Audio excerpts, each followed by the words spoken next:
Ladies and gentlemen, it is time to continue our proceedings at managing generally. And today, me and the boys, we have a new task because it's going to be our first ever go home show happening in this episode. And I've got Canada, aka Nick Aldis, aka Raw, with me.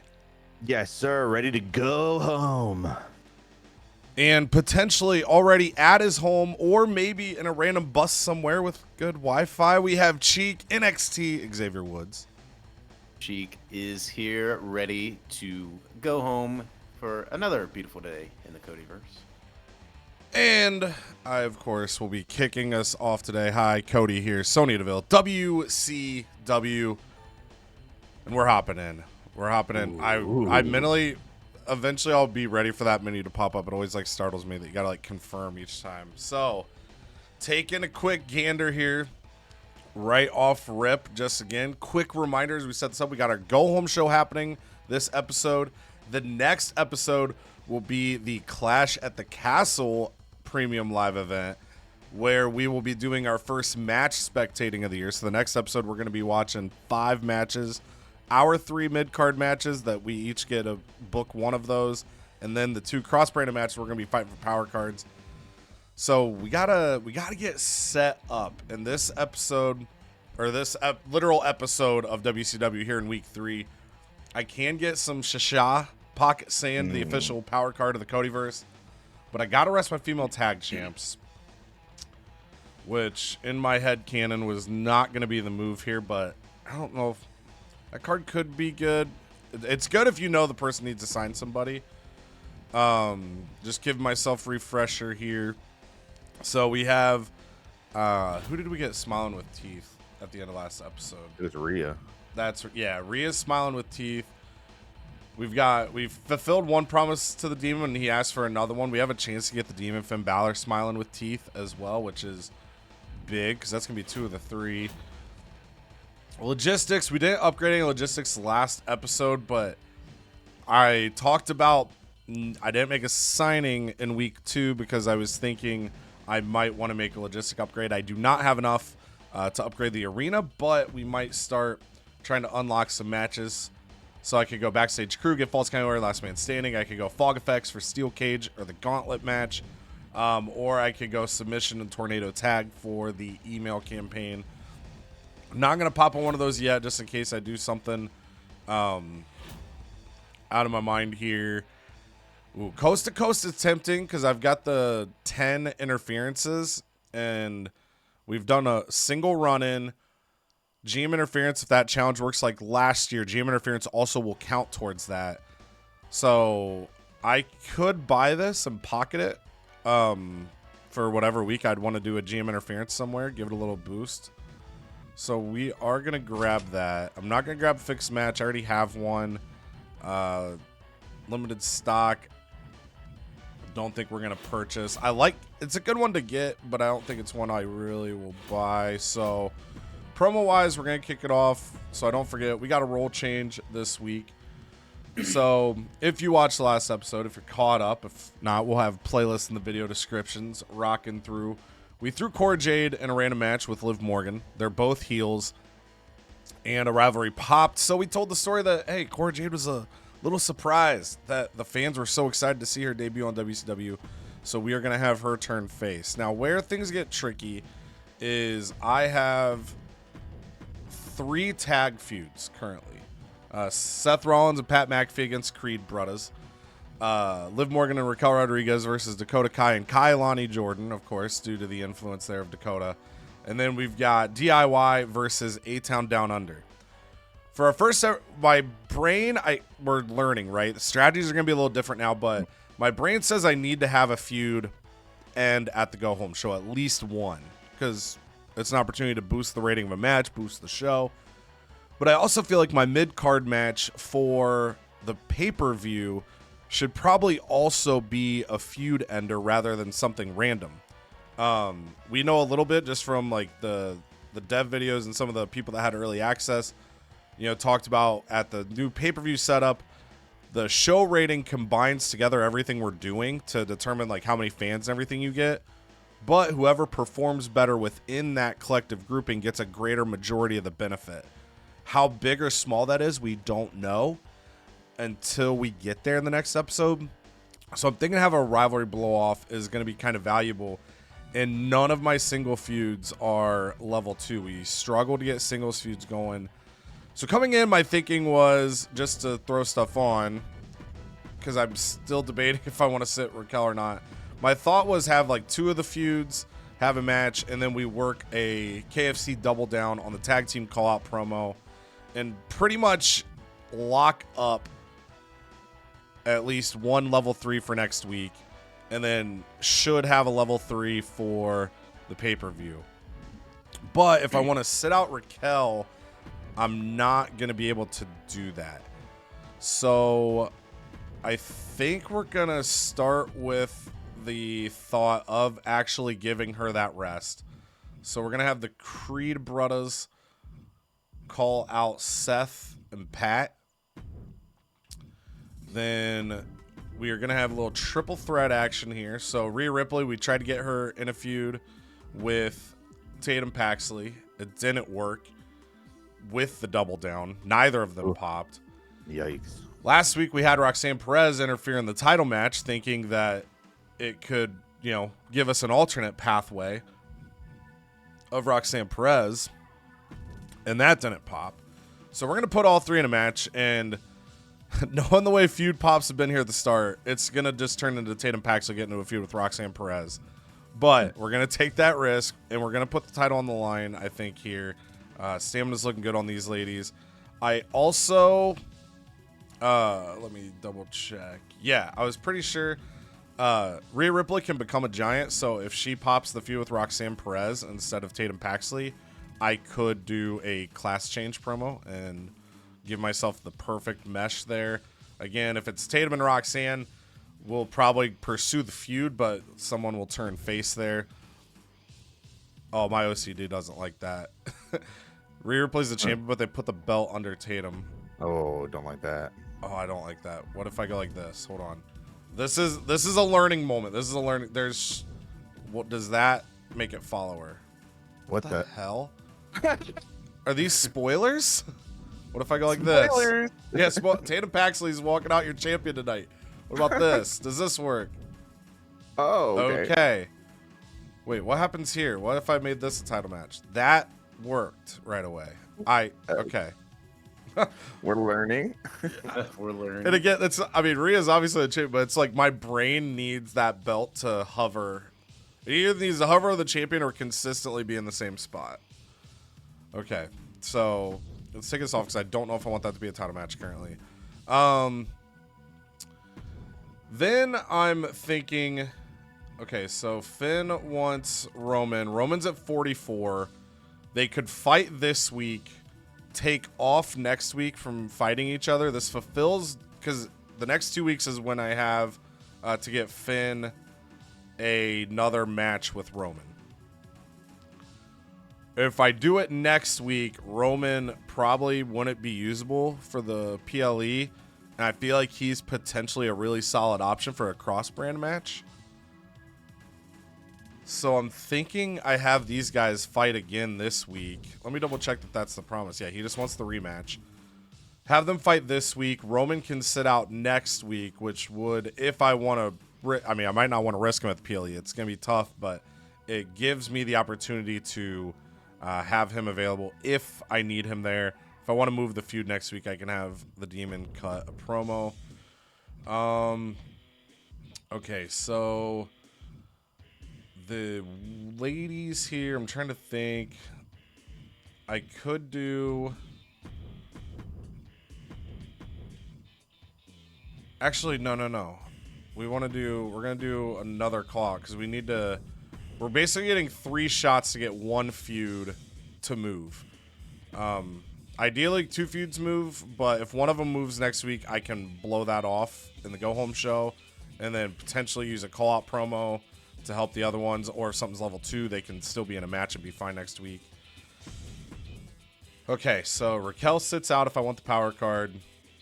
We've got our mid card where we've just failed at getting a feud going. Call a spade here. Tried Chad Gable, Tony D'Angelo. We've tried Abracaslam and The Undertaker. Seth Rollins was inserted into a triple threat to try to make something happen and nothing moved. I could do something like this, because I'm also thinking about one of my seasonal challenges here. Is I could just go my big boys here out of that group. Maybe put the title on line to help it, maybe not. But this would get me one of my seasonal challenges as a refresher is 5 shows with all the match rules. 1-on-1, tag team, triple threat, and a fatal 4-way. There's our 1-on-1. There's our tag team. There's our triple threat. There's our fatal 4-way. And then I could go Abracaslam, Pat McAfee as face and bury it. Or I could go Liv Morgan versus a one-night signing and do a GM interference and help her out. But that could replace the Cora Jade feud if it's like last year. Let's see. Let's see if there's a guy that wants to be here for a night or a girl that wants to be here for one night. Oh, buddy. Oh, no. Flipped a script. Please. Oh, man. He might have to get a shot here, Double too. finger point, too? That's crazy. Action. Oh, man. I know this dude sings beautifully on Broadway. You know what I mean? Like, Never mind. I thought you said you know him. I mean, we all know a flipped a script. We all have one of these in our life somewhere. And if you don't, you just haven't met him yet. Okay, we're gonna go 3 weeks on flipped a script. We're gonna give him a little shot to. He's gonna get upset right away though, because we're about to GM interfere on his ass. But we're gonna get Flip in here. Hell yeah. That's hilarious. And because I don't have the only giant on my roster is Raquel. I don't have a male giant currently, so building him up could also be useful. So now the question becomes Pat or Abracaslam. I think we go Abracaslam just because his morale is lower. And then we're gonna do the GM interference. We're gonna assume it's like the past. Yep, it says it right there. Good verbiage. Allied to Abracaslam. So that's who we're helping. That message popped up there. I clicked through, but that's just basically saying you can't spectate that match now.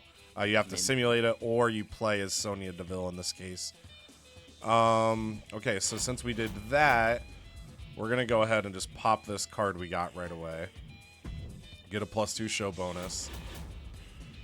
And then that leaves one promo slot where I think we let Liv come out here, and we're going to have her advertise ahead of the pay-per-view.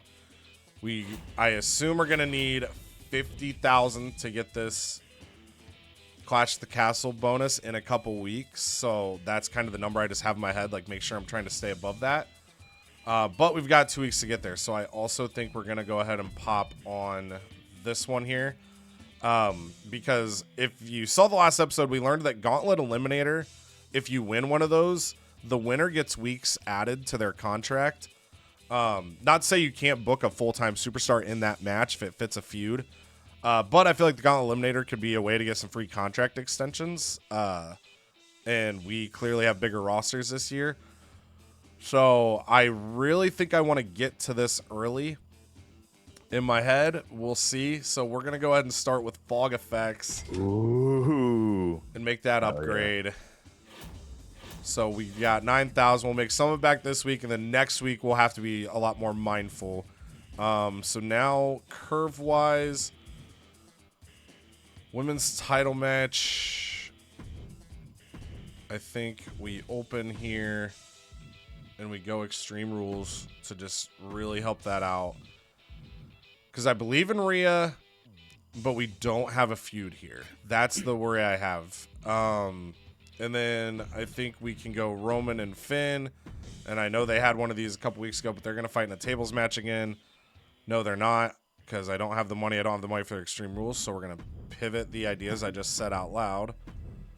And go... We might go normal and just hope we got the curve. We might go normal and hope we got the curve. Let's see. Yeah, because I want to get these things done We also have the challenge of doing a solo call out 10 times, but I think the advertising is more important. Normal call outs will do them enough. So we've got 9,000. I can't make one tables match, so let's just do tables here. And hopefully that goes above the tag. It'll be close. That's a level 2 feud on the tag. I could also go like this, make this normal. Title stays on the line. This is tables. We might go like that. Like that. Bam. Okay. That makes me feel better about the curve. Just with this having the feud on it. Rhea's more popular. Tatum's low pop. No rivalries here. This has more average popularity. Titles on the line now as well in the tables match. And then we trust Roman and Finn with popularity in their feud there to get me hopefully 3.5. This hopefully 3.5. And we're good. And just from my head, we're going to put that in the middle. All right. So we are good. Wait. Oh, we got to rest both of them. I don't know why my brain just thought rest Raquel. Okay, now I gotta think about it. I think we leave it. I think we still leave it. Ooh. We're still gonna leave it. We're gonna ignore the Shasha. But now, if I'm gonna ignore the Shasha, I could.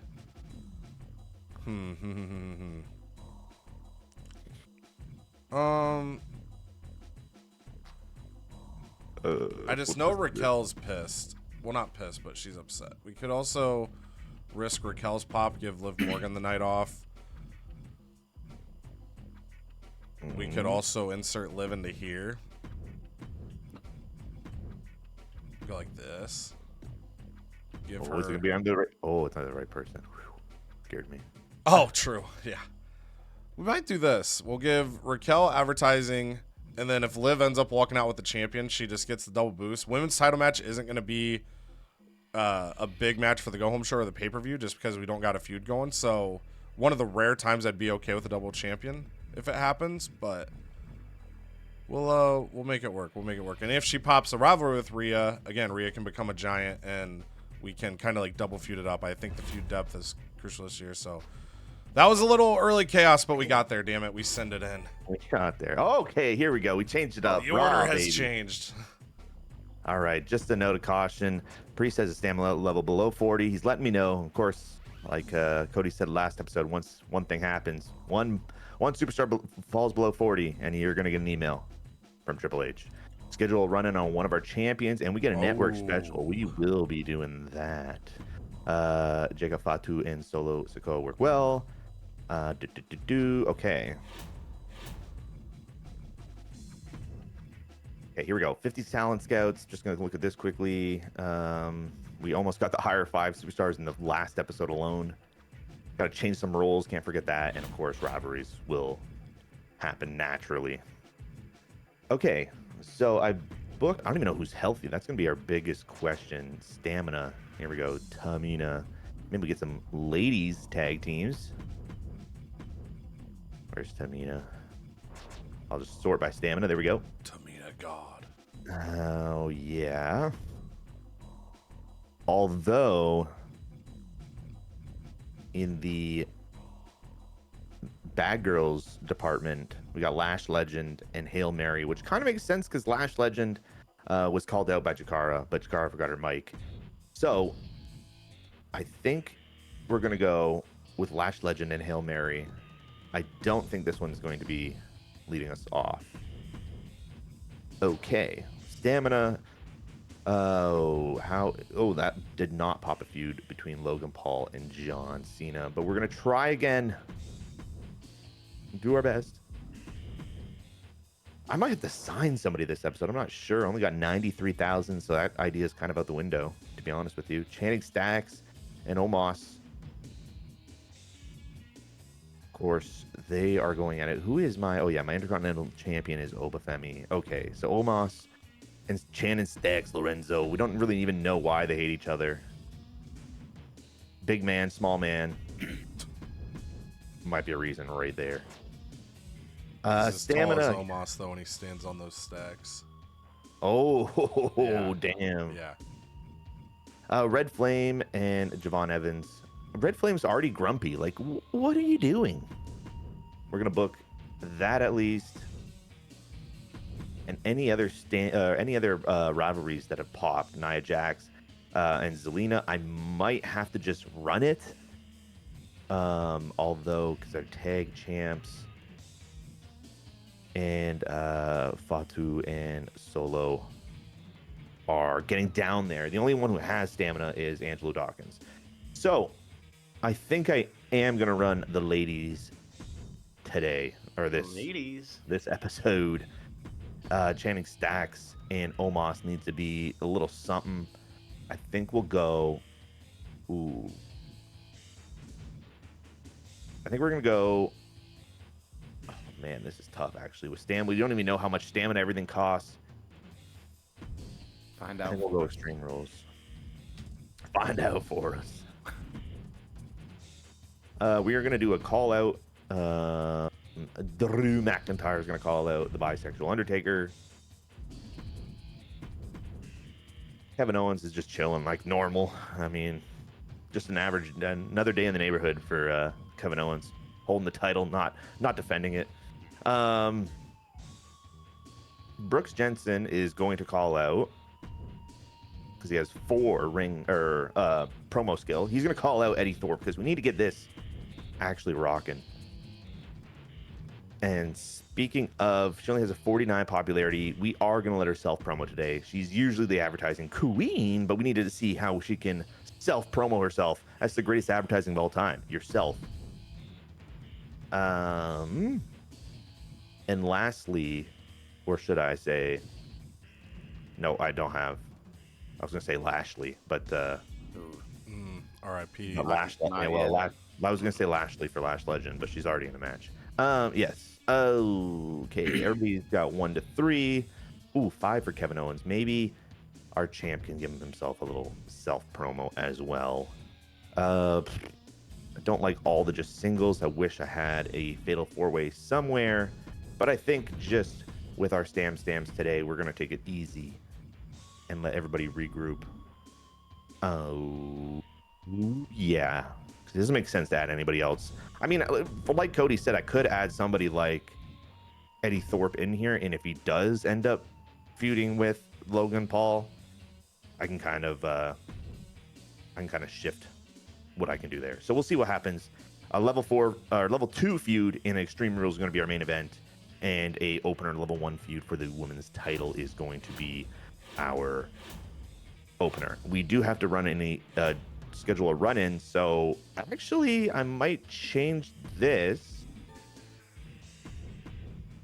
to just be Logan Paul versus Eddie Thorpe with John Cena running in. There we go. There's our run-in. Champions. Damn it. I thought it was... He was spoiling that Logan Paul's about to be his world champion soon. Yeah. No, but it didn't have the thing in front of him, so... okay, so what I'm going to do instead is we're going to take out Zelina. Oh, baby. Oh. Yeah. Cangarita loca! Yeah. Imagine she wins the women's championship Deserved. tonight. We're going to put it on a tables match because that is one of our... We need to book 10 tables matches. Yeah, weirdly, all 3 of us have that. So if you're a viewer that for some reason hates table spots, I'm so sorry. Hector Flores, I think he's new. Hector. But Argus is great. He's old. I'm going to do a search here, actually. Oh. See who we get. Clay Cortman. Karen Compactor.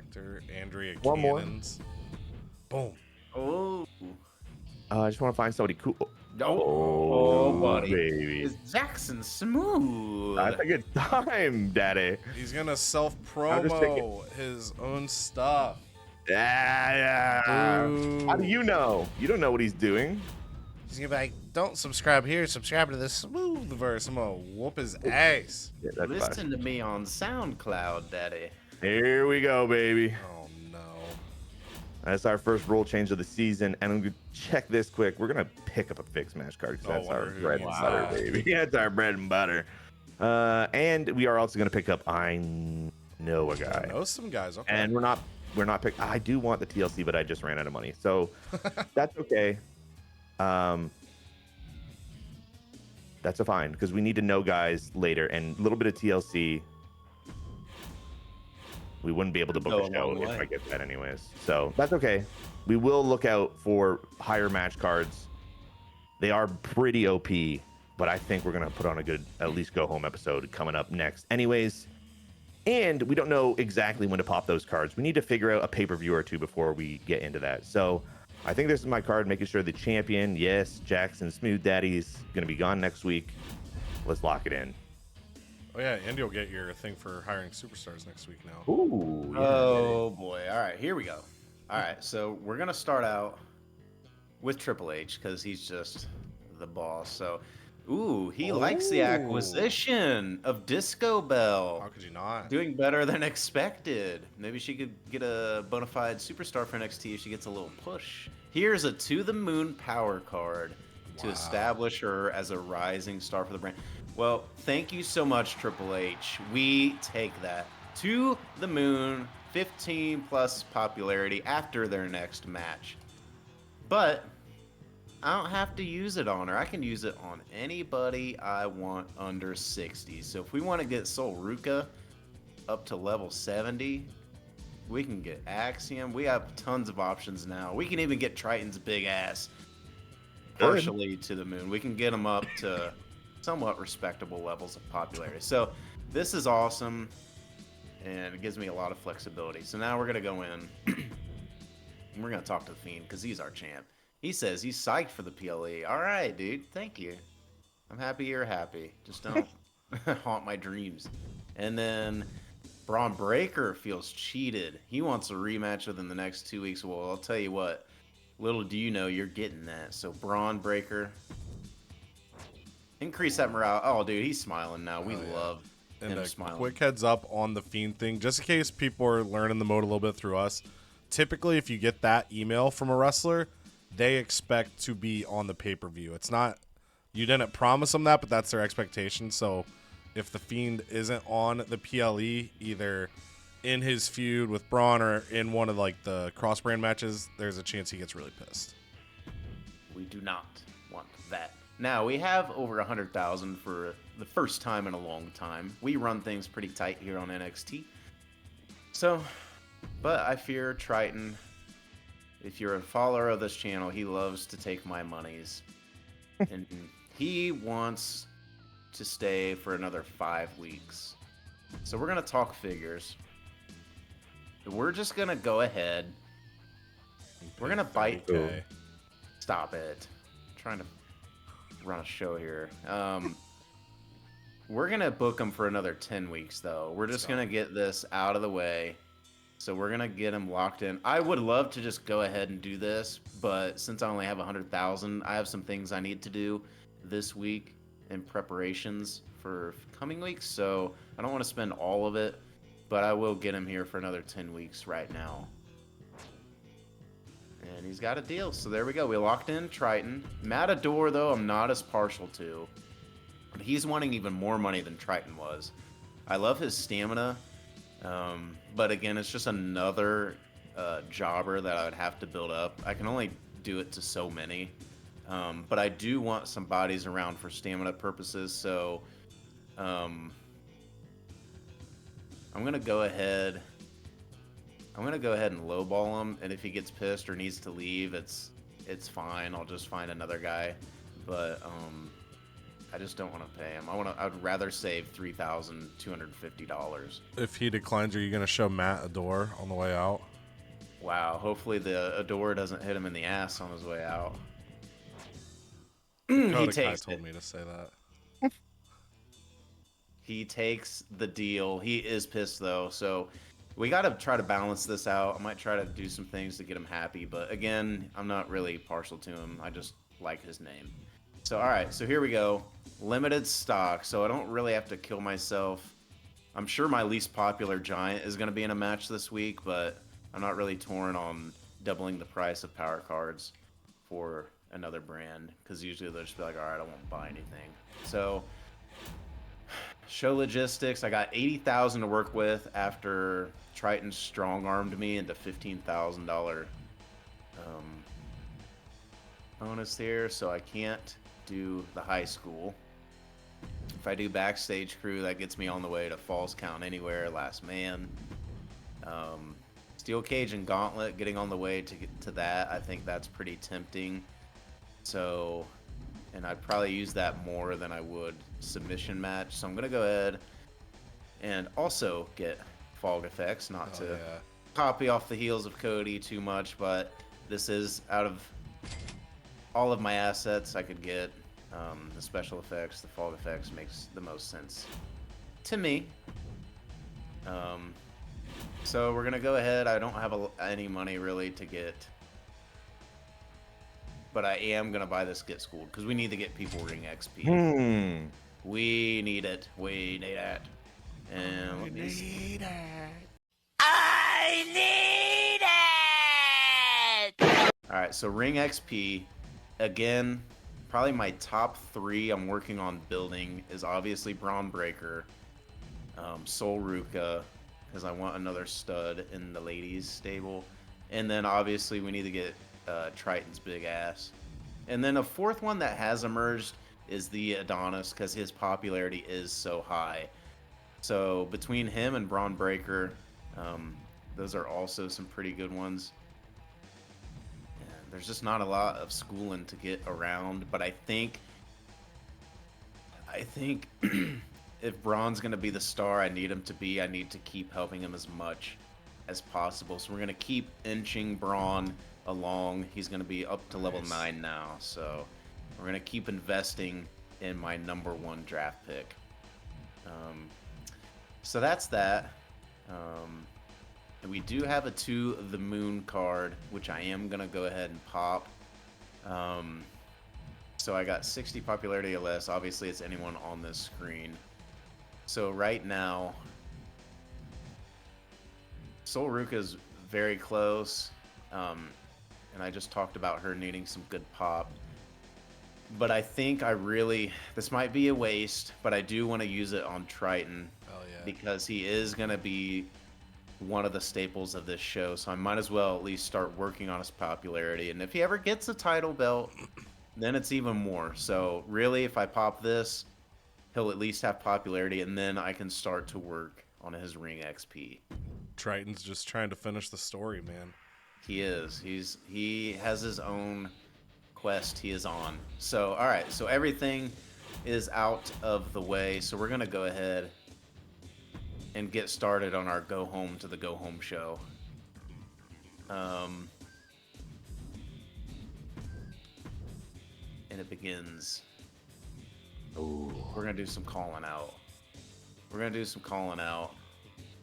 Braun Breaker has a lot of stamina, so I want to maybe use him and see if we can get Bray Wyatt, Fiend Bray Wyatt, into this level 4. We'll see how it goes. We'll see how good Braun is on the mic, if he is a worthy promo guy. And then we're gonna get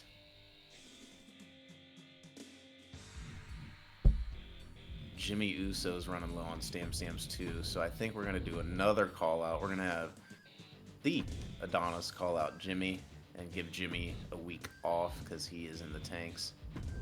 And then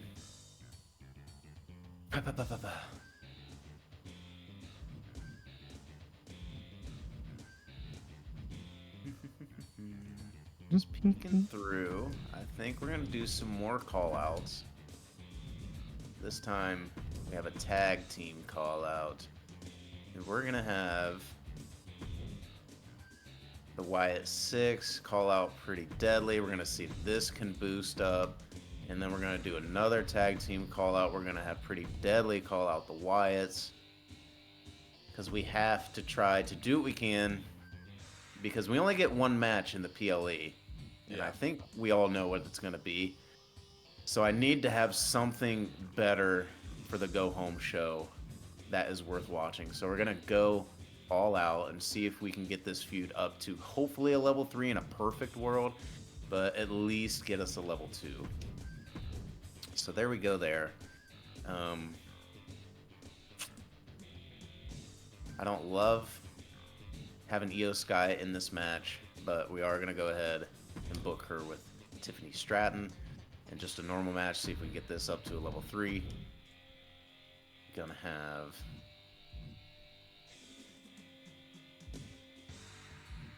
we need Triton's big ass.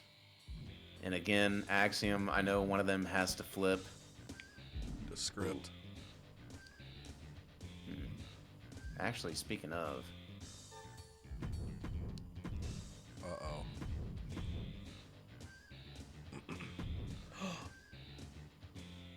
think Big friend. Is the it friend? becoming the friend? The friend. Oh yes, I think the Fiend becomes friend. Wow. The friend Bray Wyatt. Imagine How does not that work, sticking around for that promo later. Ooh. dude? And imagine not coming away disappointed. All right. Oh, so anyways, because when I saw Axiom and Triton, one of them needs to flip, I was like, oh my gosh, I'm low on time, and one of these guys needed to flip, and I think having the friend Bray Wyatt is a little bit funnier to me, so we're going to do that. And then Matador, his salty ass, we're going to get him in. But unfortunately, we just don't have a lot of heels on this channel. We're just good guys over here. He's gonna go against Dragon Lee and see if we can get anything going there. So this is a rough-looking card match-wise, but it's a mix of trying to get some call-outs and rivalries going, but also try to get some people rest. But I just don't have a lot of people to rest. Okay, and then we're gonna get Blair Davenport in a singles match. Blair Davenport. Blair Davenport. She needs a match. And since our match is already kind of wonky, the card, I'm going to have her actually fight her tag team partner, Chelsea Green. Because they had a big victory against the tag team champs, but the belts weren't on the line. But when the belts got on the line, they lost that match. Lost. And now their fingers are pointing to the sky, but now they're pointing at each other, saying, you're the reason we lost that tag match. So fates are turning. Rivalries might be growing here. And we're going to adapt as we go. And then just for funsies. Funsies. I don't really have too much funsies. But I want to check something here. With what money? I don't know. 1,200. You might be able to get someone for a week. You could get Like Nick Clipper. Nick. Oh, he's Clipper. definitely a hairdresser. Look at him. Chase, an old Myra's guy. Sensational Starla, old school cheek favorite from 2K23. You know what? I'm just gonna have Jey Uso fight the Adonis. They both have the most stamina, and I just want to see what happens here. I know the Adonis is in a feud, but I'm gonna put the title on the line because this show is pretty cheeks, and I know they're face-face, so it's just gonna be. This is just an abysmal match card for me, but I'd rather do it week 3 than before the PLE. So, all right, so we're gonna go ahead and put this. So no, we're gonna keep that Tiffy times level 2. So I think this is the obvious curve if we're even gonna have one. We're just gonna like flatline to the final, and then I think that's everything though. I don't have any monies left, so yeah, this is an abysmal go home show, but you know what? Go home to the go home. Go home to the go home show, but it's all we could do. It's literally all we could do. Just wait. Good things are ahead. All right. A good thing right here, baby. WCW. Sonya Deville has been excited to see what the brand's doing, but she has encouraged her roster to be a little bit more intense. Hate the person you're in the ring with. It's okay to have rivalries. It's a really cool concept that the fans will enjoy. And as such, she has decided to kick off a rivalry for this show. with the battle between A-Town Down Under and DIY. Tag titles are on the line here. A-Town Down Under, though, they've been dropping some hints. They've been telling Tommaso Ciampa that he's the guy that carries DIY. Just Johnny Gargano ain't up to his level. And Ciampa's kind of pissed about it. He doesn't want his partner disrespected. But A-Town Down Under, they're trying to recruit him in. They're trying to say, hey, you can join up with us. You can be the down or you can be the under, whatever you want to do. But tonight, DIY. Oh, that did better than I thought. I'm not mad about it, but I don't know if my main without a sip is getting 4. We'll see. DIY, though, able to work together. Tommaso Ciampa tells Johnny Gargano, there's no worries. I got you. I'm not going to betray you for the 3rd time. It's okay. We got this, and they do get it done, winning the tag titles, and they go to level 3. So, again, I'm probably going to try to blow off at least one feud on the Go Home show, and then I'm hoping I have a feud I can blow off at the pay-per-view. So, we may see A-Town Down Under against DIY at Clash at the Castle, or we might see it next week, but we got new tag team champions. Cora Jade comes out to the ring, grabs a mic, and says, I was completely taken back last week. I got the call from Sonya that I would be fighting Liv Morgan, what was meant to be a tune-up match for her. I didn't know if the people of WCW would care for me, cheer me on, but you all were in my corner. You all went crazy when you heard Generation of Jade. You went crazy as my theme played. You cheered me throughout the match, and you know what? It meant the world to me. I love this business. I love everything about the wrestling business. And you have my word that I'm going to do everything I can to be the best wrestler, not only for me, but for you people. But she doesn't say it, you people. She goes, you people, positively. And now she's happy, joy. And then Abracaslam goes into Sonya's office and says, I'm sick of fighting The Undertaker. I'm tired of it.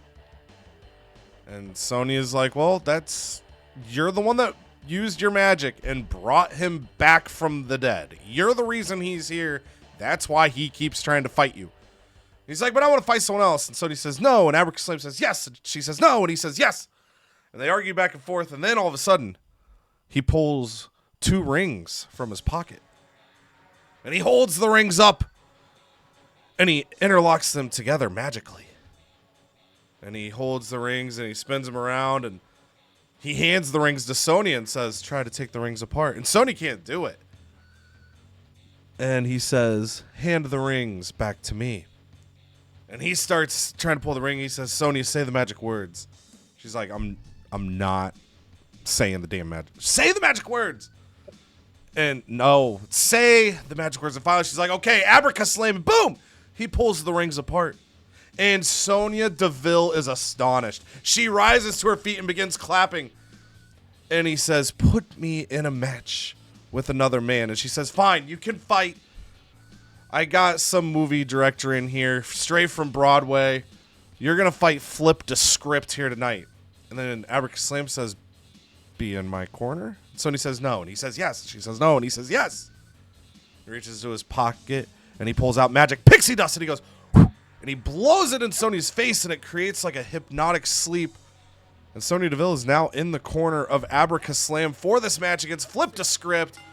That might not even get a half star. Hey, they got one. Oh, my. Hell yeah.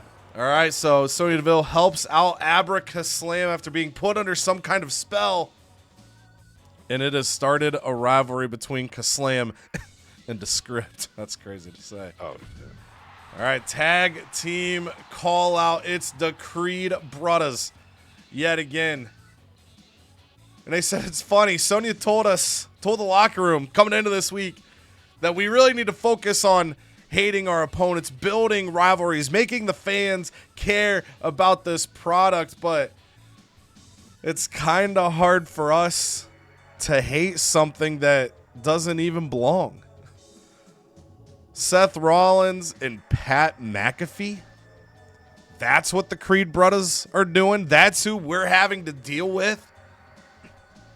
Seth Rollins finds a football player that thinks he can be a wrestler, and they're going to be some sort of team. We were bred for this. We grew for this. We are the true athletes, not you gentlemen. So you need to keep your days numbered. I know Pat can't be here tonight because he's got to commentate a sporting event, and it just shows, Seth, why you put your eggs in the wrong basket. Tonight, when you're in that fatal four-way match, you're going to fall to the U.S. champion, Chad Gable, because he, just like us, are American-made.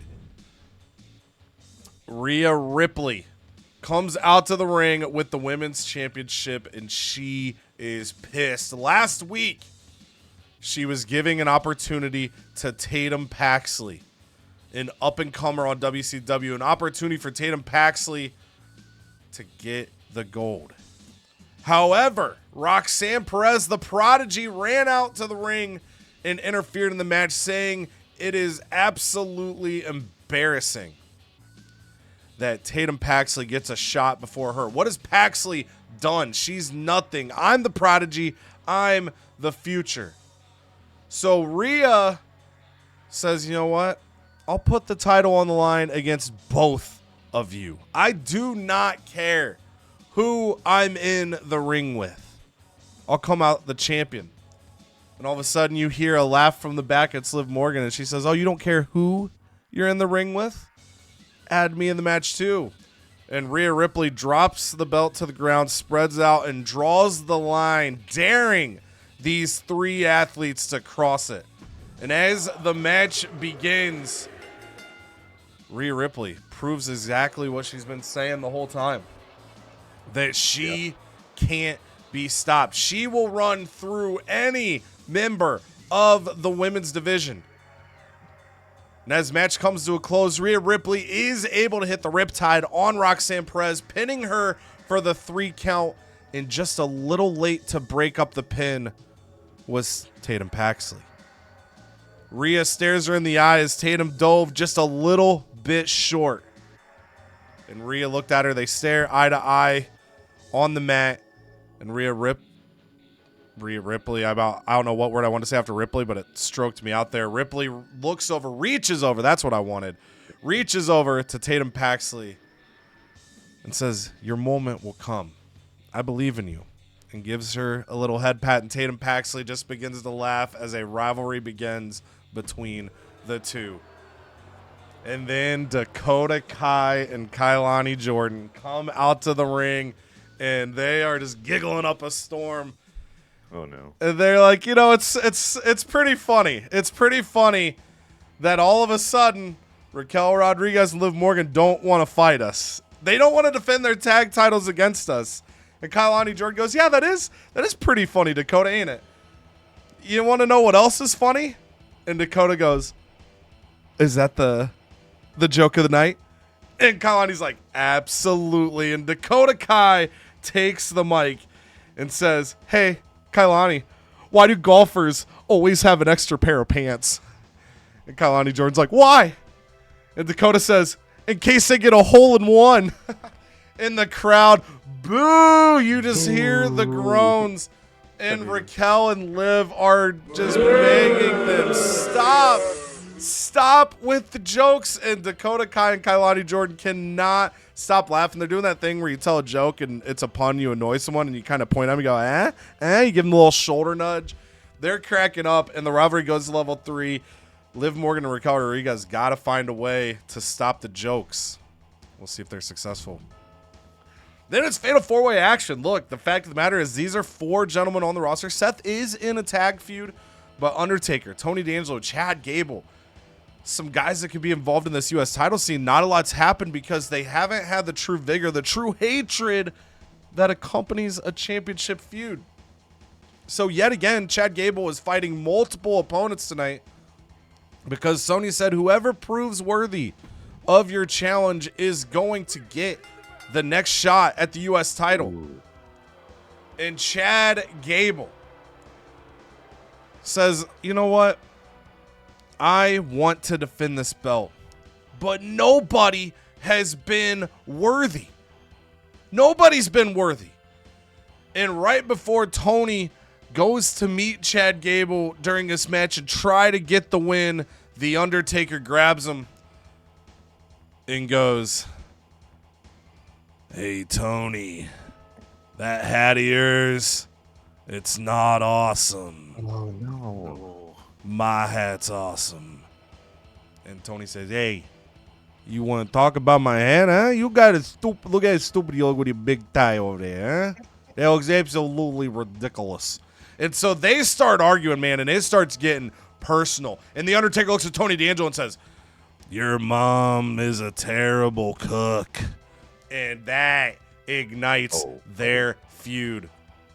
While that's going on, Chad Gable is yelling at Seth Rollins, "Prove yourself! Prove yourself!" And Seth Rollins, he's already listened to the Creed brothers mock him. Tell him he and Pat McAfee, they're not American made. And now having Chad Gable scream at him as well, Seth Rollins snaps. And Seth Rollins starts unloading on Chad Gable. Weapon shot, weapon shot, weapon shot. It's a fatal four-way. There's no DQs.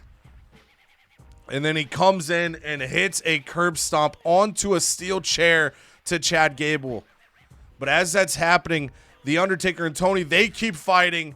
And the Undertaker picks up Tony D'Angelo, goozles him for the choke slam, and slams him down.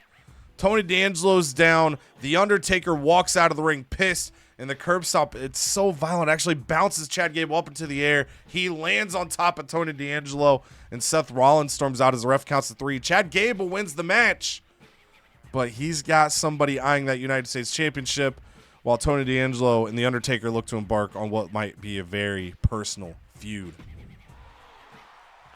Raquel Rodriguez comes out to the ring and says, "I have a simple plan that Liv and I are going to try to execute here. If Liv and I work together to build up the money to buy every dad joke book in the world, we can stop them. We can stop Dakota Kai and Kailani Jordan. We can stop the puns. We can end this together."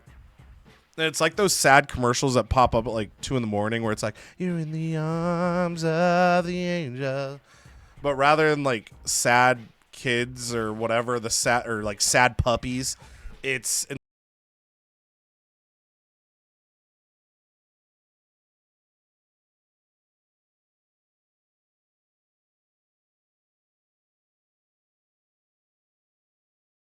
of Dakota and Kailani Jordan laughing at their own terrible jokes.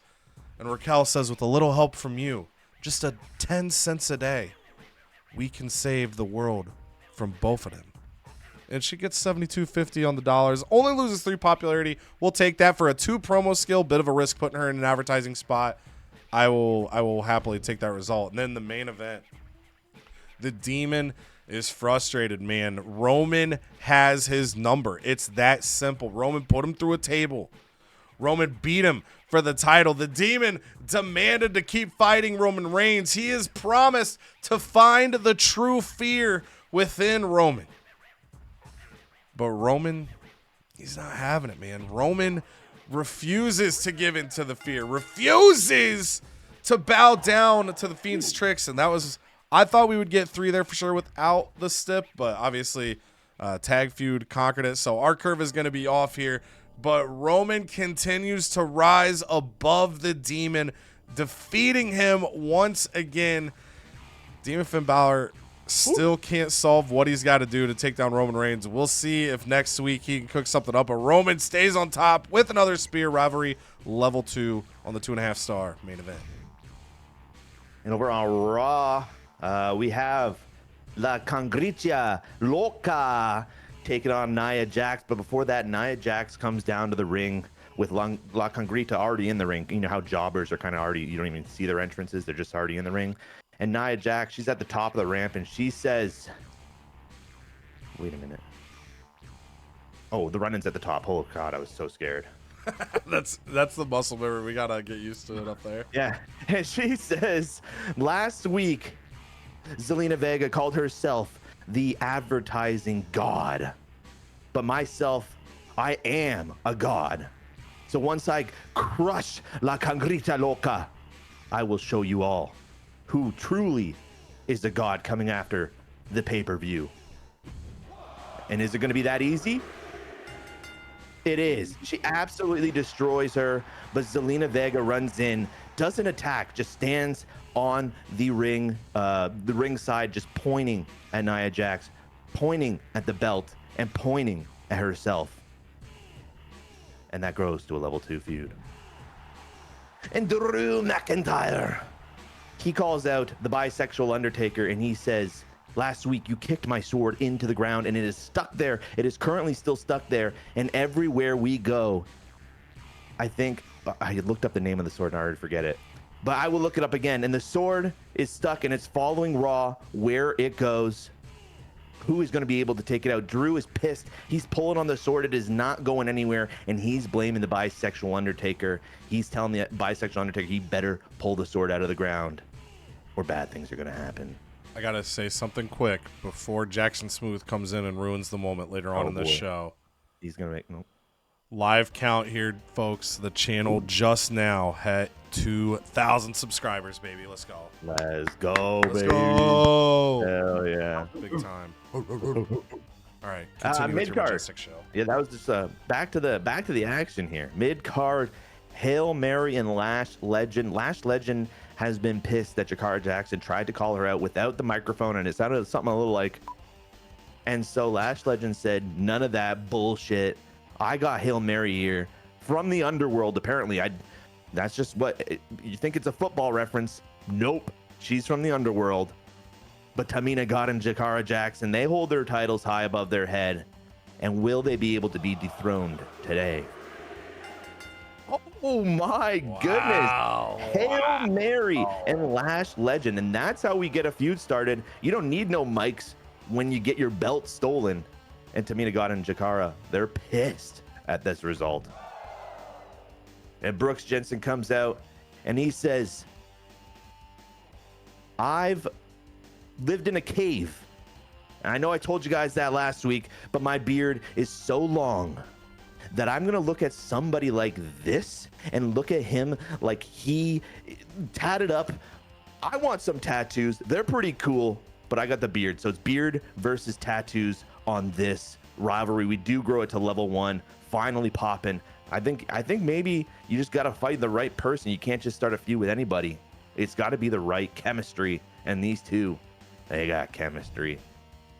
Speaking of chemistry, Javon Evans, the Cruiser, versus the Red Flame. Red Flame, he's joining us here on a short contract, but he's as popular as Javon Evans. The fans are divided down the line of who they like more and who can pull this. This might be whoever's Red Flame. It is not disappointing. How dare you? The Red Flame crushes Javon Evans before Javon can actually fly around the ring. That's his speed is to his advantage. And when you can't utilize your speed, well, the Red Flame, it burns.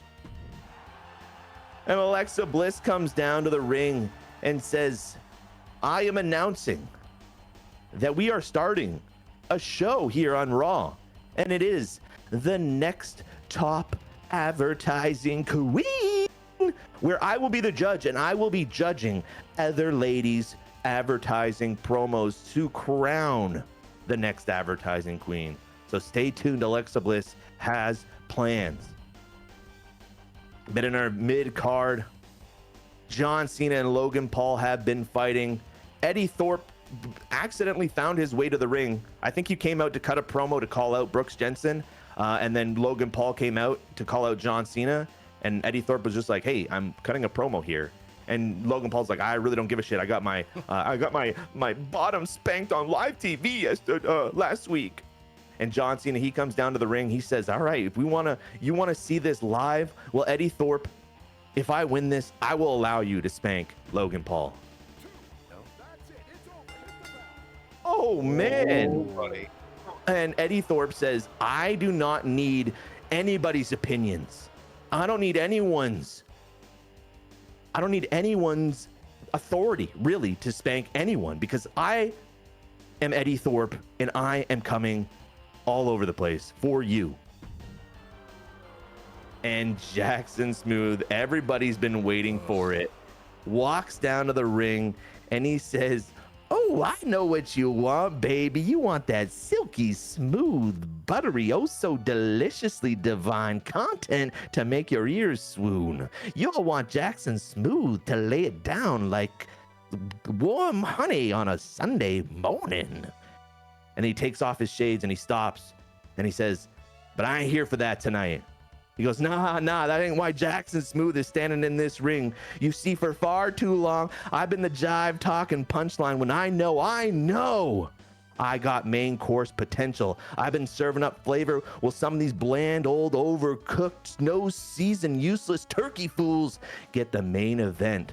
Well, let me tell you something, CodyVerse. Jackson Smooth ain't no appetizer. I'm the whole damn entree, the dessert, and the cherry on top. And you don't like it? You better move before I move you. Damn, dude. You thought wrong, dude. Jackson Smooth making a statement. He still sucks. Oh, damn. Oh, you know who doesn't suck? Omos, the Homo sapiens, comes down, and for the Homo sapiens, he is taking on Channing Stacks, Lorenzo, because Channing Stacks says Homo sapiens are so last year, and the family, you all saw what the family did at WrestleMania. Come on, you need to come to the family. So if I win tonight, I at least want some family members on my side. And what is gonna happen? No, Homo sapiens rise up, and Omos, not only does he hit Channing Stacks with a couple of chair shots, he pulls out a duffel bag under the ring with Channing Stacks' logo over it. He opens up that duffel bag, and inside is just a bunch of stacks, dollar bills, baby. And he sees that and he looks at Stacks. He sees that, he looks at Stacks, and he runs away with stacks. And Omos has the stacks.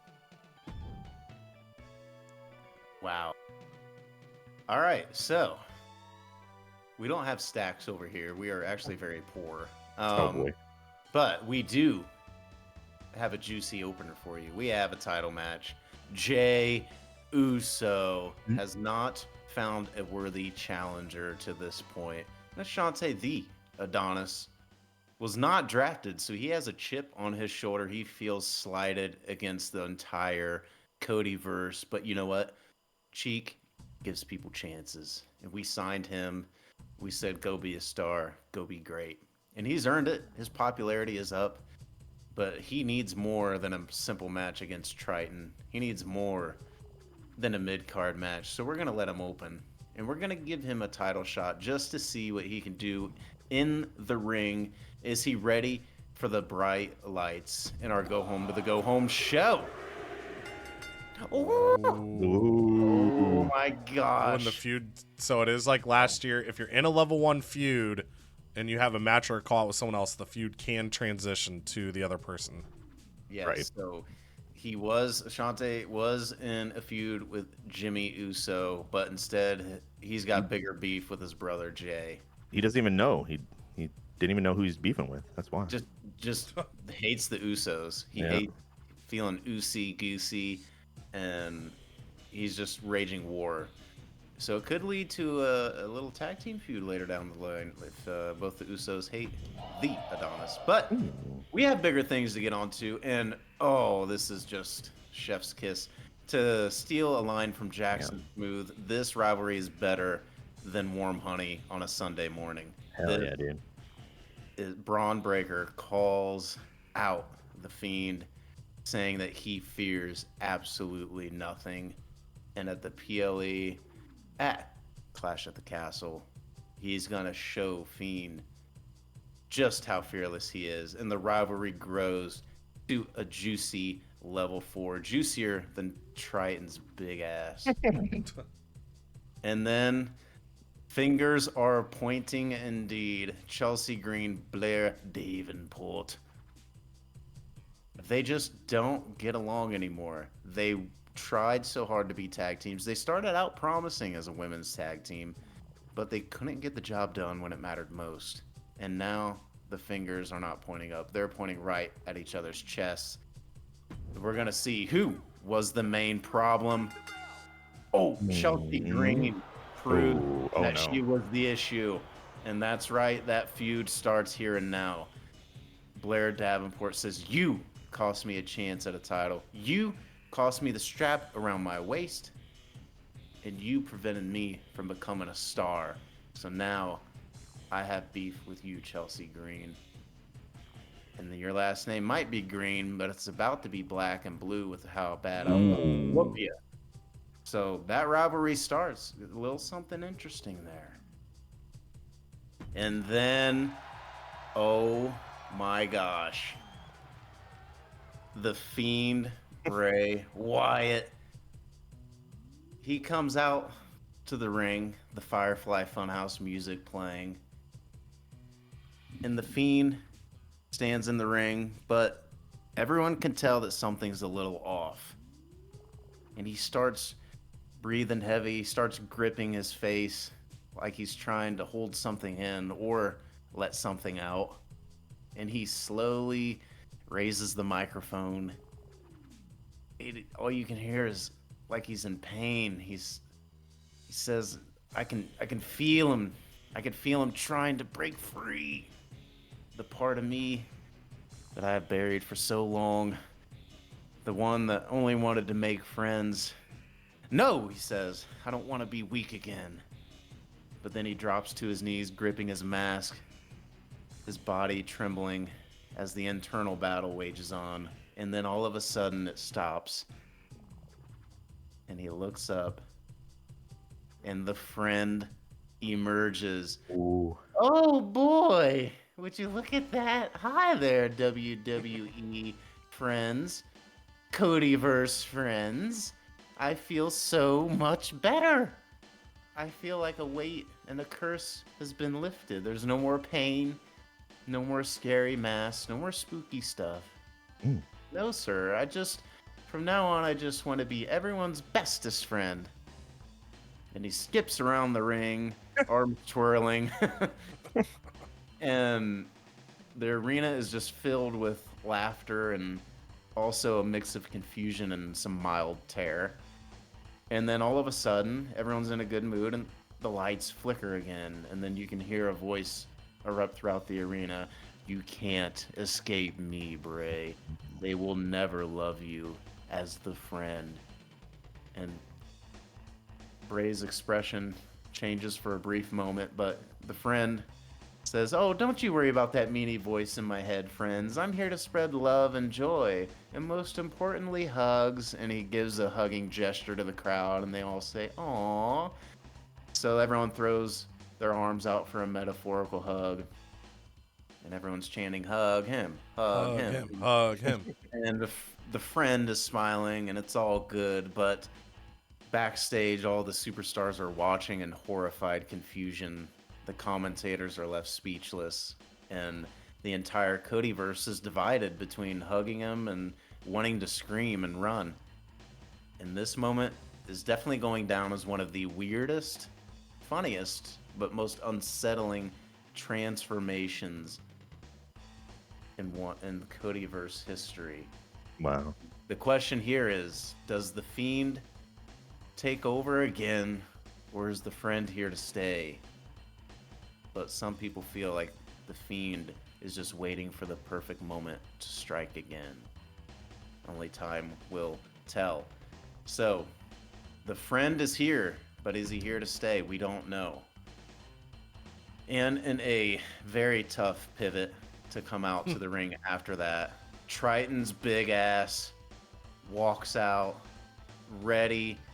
He knows he's about to go to the moon, but it might take a couple extra rocket ships to get his big ass there. An Axiom comes out. He's done fighting masked assailants like Dragon Lee. He's moving on to bigger and better things like ones who wear a crown. But does he have what it takes to overtake Triton? He does! Wow. And the rivalry grows. An Axiom who whooped the shit out of Triton last week does it again this week. and takes Triton's crown and puts it on his head, starts pointing at himself, and the crowd cheers because no one likes Triton and his big personality and his even bigger ass. And then the Wyatt family, they got beef to settle. They don't like all of the proud, egotistical nature of Pretty Deadly. They don't like the way they stare themselves in the mirror for countless hours, fixing their hair, applying all their body butters, and looking picture perfect all the time.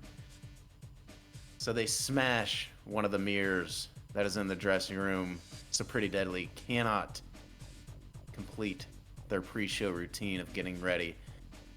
And they take offense to that. The rivalry grows to a juicy level 2, which is pretty clutch. We needed to beef this up right before the go-home show. And speaking of things that need beefed up, Matador is pissed. He feels slighted in contract negotiations.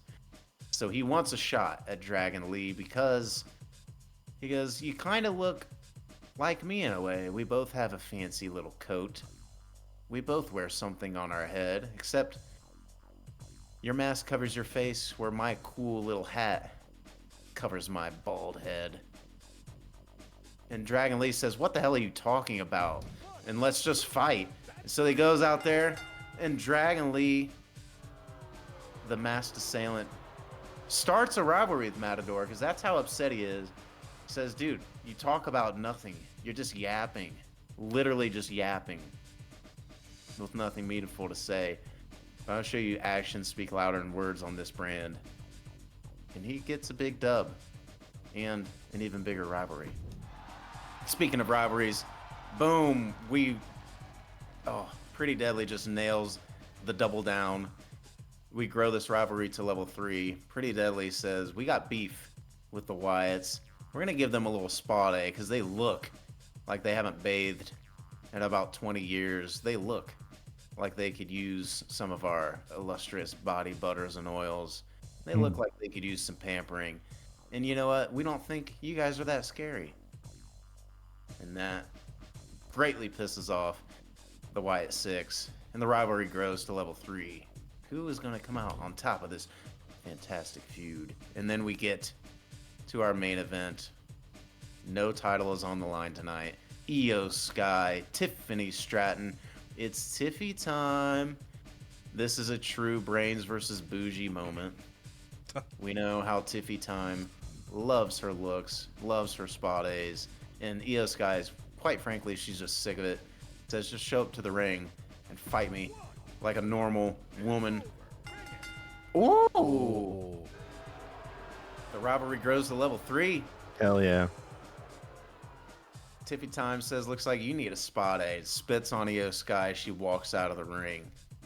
And there might be the biggest clash at the castle yet. We'll find out next week, but that is the end of our Go Home to the Go Home show. Woo, baby.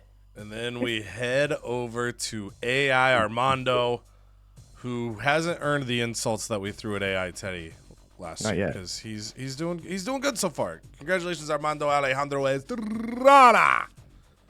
But tonight on ECW, last week, Trick Williams basically called Karrion Kross a false prophet.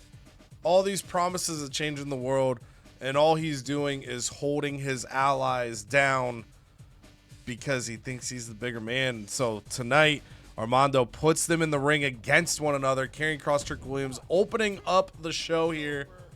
And it is a Karrion Kross victory. 3 stars in that opener. And the rivalry between Kross and Trick goes to level 3. Then it's a charity promo by Akam. And he says, "I lost my partner. So now I need the brand to get fans. I need the boss. I need Karrion Kross to understand that AOP is okay. Me and Razor, we could have been fine. So show your support for me by showing your support for ECW." And they get 3750 on the fan count. Fatal 4-way action. Becky Lynch happens here on the first pick by ECW. I'd have to double check, but she might not have been booked on either episode in a match in the first booking. She's here this week. It's Maxine Dupree, Alba Fire, Ivy Nile, Fade Foray. I have no idea what the hell's about to happen. We'll see if we get some rivalries popping here. Who comes out on top? And it is Alba Fire getting it done. And they get the double pop on the rivalry. Alba Fire and Ivy Nile beginning a feud. Becky Lynch and Maxine Dupree beginning a feud as well. 1.5 stars on that match. And then Andre Chase comes out to the ring and calls out Akam and says, look, there's one thing in common when Chase U fights, whether it's the Authors of Pain or it's the Final Testament. It's that you, Akam, specifically, you lose. You don't get it done. And I think that I could help you. I think if you enrolled in Chase University, you could truly learn how to be a superstar to your max potential. And Akam just scoffs at the offer as they begin a feud. And then, of course, the LWO taking on VOP. Ivar, Eric's got bigger things going on. Razor was booted to the curb after losing the first tag title match. So they came together to challenge the LWO and prove their worth. And in this match, it is VOP getting the job done. 3-star victory for Razor and Ivar. And the rivalry goes up to level 2 as well. Luke Gallows comes to the ring for the self-promo. The big LG trying to hype himself up. He won the title from Shinsuke Nakamura, the World Championship, but then he lost the World Championship the following week, and he's trying to garner that support. And just when it felt like nobody was going to support him, Coral Anderson arises in the crowd and says, I love you, Luke! And he's like, I love you too! And it was a magical moment between the two. A true fan gained. Lyra Valkyria and Isla Dawn go back and forth. Isla Dawn grabbed the win last week. She's the one that kickstarted this feud as well. Telling Lyra, you have a punchable face. I just want to hit you. But this week, Lyra gets a dosage of revenge. She takes down Isla Dawn in a 2-star match. Their rivalry now up to level 3. Fallon Henley started to learn what to do to get the fans of ECW to like her. You just gotta be a little bit extreme once in a while. You can't be just your every day. You got to step up once in a while. And so she uses her newfound knowledge in this charity promo to bring 4,500 fans to ECW as Armando is building up that fan count in the main event. Television title on the line. Coral Anderson trying to hang on to the gold against Eric, but he can't do it. Eric gets the 3.5-star victory, and afterwards Ivar comes out and celebrates with him and says, hey, you should join me and my new buddy Razor for drinks. And Eric says, I gotta focus on this right now, but I see what you guys are doing. I'm proud of what you're doing. And Ivar says, I'm proud of you too, brother. And they put their heads together in excitement. Eric, your new television champion. For our rundowns here on WCW, 4 stars in our opener as DIY takes down A-Town Down Under in the tables match. Their rivalry now up to level 3. Abraca Slam starts a feud with Flip to Script. 1 star in that match with the help of Sonya Deville. Rhea Ripley hangs on to Women's Championship in fatal 4-way action against Liv Morgan, Roxanne Perez, and her new rival Tatum Paxley, who she's shown a bit of support and belief in. But Tatum Paxley is out to prove she's not one to be slept on here. Chad Gable, he finally has a dance partner in Seth Rollins. And then The Undertaker and Tony D'Angelo started arguing during this fatal 4-way match. Seth Rollins gets the win. 2 new rivalries popped there. And in the main event, a little disappointing for what I thought I would get here. But, hindsight, obviously, both these level 2 feuds, I put tables and titles on this. I should have probably split that up. 2.5 stars. Roman Reigns continues his win streak. 3 straight victories over the Demon Finn Balor. They go to level 2 on the call side of things. Dakota Kai and Kailani Jordan get to level 3 with Liv and Raquel. And then the Creed Brothers get to level 3 with Seth Rollins and Pat McAfee. On NXT 2.0, Ashante the Adonis takes down Jey Uso to win the North American Championship. 3 stars in the match, and the rivalry transitions now in a level 1 feud with Jay. Blair Davenport gets the victory over Chelsea Green, threatening to make her Chelsea Black and Blue. 1 star on the match, 1 level on the rivalry. Blair Davenport on that victory. Axiom, for the 2nd straight week, takes down Triton, who went to the moon in that double-caked rocket ship. Axiom, 1.5 stars on that match, rivalry level 2. half a star here, but Dragon Lee begins a feud with Matador. He was just sick of him yapping, man. 1 level on the feud, half star on the match. 2 stars here, level 3 rivalry now as Tiffany Stratton takes down Io Sky, potentially setting herself up for future opportunity. On the callouts, the double down works for the tag feud as things get to level 3 between the Wyatt Six and Pretty Deadly. And then Braun Breaker calls out the Fiend, who later on turned into the Friend. Their rivalry is level 4. Over on Raw, Zelina Vega running, but it don't matter, no. Nia Jax gets the win, keeps the championship. Level 2 on their feud, 3.5 stars on that match. But we did get new champions in the women's tag division as Hail Mary and Lash Legend take down Tamina and Jakara Jackson. 1.5 stars. They begin a new feud. 1.5 for the Red Flame, taking down Javon Evans. Triple threat action. Eddie Thorpe in a way almost crashes the party. He gets a win, but the John Cena Logan Paul feud becomes official in the process. 1.5 stars. And in the main event, Omos steals, stacks.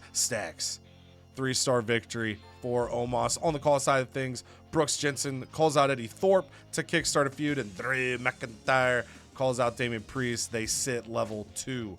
And then finally, for AI Armando, Karrion Kross takes down Trick Williams, 3 stars, rivalry level 3. Alba Fire wins the women's fatal 4-way match. Ivy Nile and Alba Fire start a feud. Becky Lynch and Maxine Dupree start a feud. In tag team action, VOP takes down the LWO, 3 stars in the match, level 2 on the feud. Lyra Valkyria gets a win in a 2-star match. Their rivalry up to level 3 as she takes down Isla Dawn. And in the main event, Coral Anderson loses the television championship to Eric, 3.5 stars. So the Good Brothers, just a few weeks ago, they were both the world and television champions. Now they have no gold. Rivalry level 3. On the call side of things, Andre Chase calls out Akam, starting a feud there. For our rundowns, WCW gets a 96 rating score. We're going to get 30,000 fans, $44,000. A-Town Down Under unlocking their tag team chemistry. For Raw, it is going to be an 88 score, 24,000 fans, $14,000. Lash Legend and Hail Mary. Cool. Kick off some tag chemistry there. So excited to see what happens with that. NXT 2.0 going to get an 81 rating score, 19,000 fans, and $40,000. And then for ECW, a 97 rating score, 39,000 fans, $31,000. And as a, as a refresher, the AI is meant to be harder this year. Last year, the AI came out hot. The issue with the AI in 2K24 was they didn't know how to move on. They had feuds that would start well, and then they would just run the same thing over and over. They'd get people injured over and over, and they would fade out. So the AI is bringing it here at the top, but the question will be how well they sustain it. Canada's going to be able to sustain some fans in the future, though. He gets network special. And this is one of those cards. We talked about some of the changes and kind of strategies and approach. This card could never be used at a pay-per-view, but now, until we really know what the pay-per-view does, it could be argued that the go-home show is just as, and who knows, it may end up being more important than the pay-per-views as we go through here. So network special could be massive this year. Also, for signing 5 superstars, Canada is going to grab a contract negotiation to add 2 weeks to a contract. Cheek and I skipped our commissioner goals this time through, and there is the fan count after 3 weeks of booking. Armando has a 26,000 fan lead on Cheek. Cheek is 8,000 fans ahead of me, and I am 7,000 fans ahead of Canada as we go into week 4, the first ever go-home show in Laredo, Texas, and Canada kicking us off this time. Triple H wants to talk about La Congrita Loca, didn't add her last name, that's what it was, is doing better than expected. Maybe they'll push to become bona fide superstar for Raw. Here's a To The Moon card. He's giving it to me because I'm in 4th place for sure. To the Moon, we'll take that. Jakara Jackson wants a rematch for the tag titles. I can do that. Good, don't keep me waiting too long. All right, bet. That loser, Zelina, attacked me during the last match. I'm not going to stand for garbage like that. I want to settle things in the ring with her in the next 3 weeks. Sure, definitely. You mix with Jax. You pay the price. Damn right. Alexa Bliss. He's like, quit having her cut fucking promos, dude. He's pissed. Yeah, he's like, get her in a damn That's match. funny. So that damn match might be coming up right now. Women's title belt on the line too. Oh, Nia Jax is at injury threatening status, but that is okay for now. I'm going to take a look at our roster, just quickly look at our stamina. Brooks leading the charge with all of his stams. And okay, I think we're not going to be too stressed because, again, like we've said before, the pay-per-view shows, we won't be able to book as many superstars. So having guys like our tag champs, Street Profits versus the Rogue Bloodline here. Wait, oh, right, it was a solo feud with Solo. And that way we can, although 64, 63, they're going to get lower with something happening to them. But they're going to get a week off probably because I don't think I'm going to book this tag match, especially with no rivalry attached to it. But it is going to be for the belts tonight. Extreme Rules. And what else? We can't end any rivalries because, again, they are harder to build. We will be able to end one at a pay-per-view, but I was hoping to end one here tonight. Might have to still have that in the works here because I think I know what my pay-per-view match is going to be. Ooh. Yeah. So, but then again, if I blow off a feud, you almost want that to be an opener or a main event. Like if I was thinking obviously a steel cage match tonight, it's the only way I'm blowing off a feud. I was thinking steel cage, Omos, Channing Stacks. But I don't think I'm gonna rock that just yet. So we are gonna do Logan Paul and John Cena again. Although Logan Paul is getting kind of upset that John Cena is literally spanking him. Ew. I know. It just happens. Brooks Jensen's getting in with Eddie Thorpe, and we will make this one something like a TLC for now. I might change it, but these boys, they got something to prove. These are my two guys that have something to prove to this damn roster. Oh, I kind of want to get Obafemi here tonight with his title belt too. See, this is what it would have been interesting to have the NXT card, like the original NXT card, because you could put together a very interesting. Maybe I do this for the Intercontinental title. Femi, Javon Evans, and the Red Flame. That'll get their feud up, hopefully. And last but not least, I think we will see who can. I think we have to go sign somebody for Logan Paul to face. Fixed match again. I think I'll leave that because we have one, and they do roll over. That's why I'm not. I don't mind holding on to something. Hell Spas, Network Special, Contract Negotiation. Let's take a look at who we got here. Maybe Arden Williams. We're going to take Arden Williams so we don't even have to spend $1,000 on a search. We'll do it for 1 week. And hopefully Logan Paul can get a damn win. Arden Williams. Maybe I'll make this one 1,000 fans right off the rip, but I can't afford that. I could go all in, but I already have an Extreme Rules. Well, let's just make this one a tables match. And over here, we will make sure we have our call-outs ready. I'm going to do the KFC double down. Oh, shit. Okay, we'll have to change something. That's okay. We're already over budge. Oh, no, now we're not. Oh, maybe it was because of it was a different promo probably. Yeah, you probably hovered over, like, roll change or something. Yeah, that's maybe what it was. Okay, and then the last two spots are going to go to... I think we will... Because I'm just... Oh, man, actually. Because we can only have one match at the pay-per-view. Spoiler alert, it will be our World Heavyweight Championship match. The triple threat. I just don't know.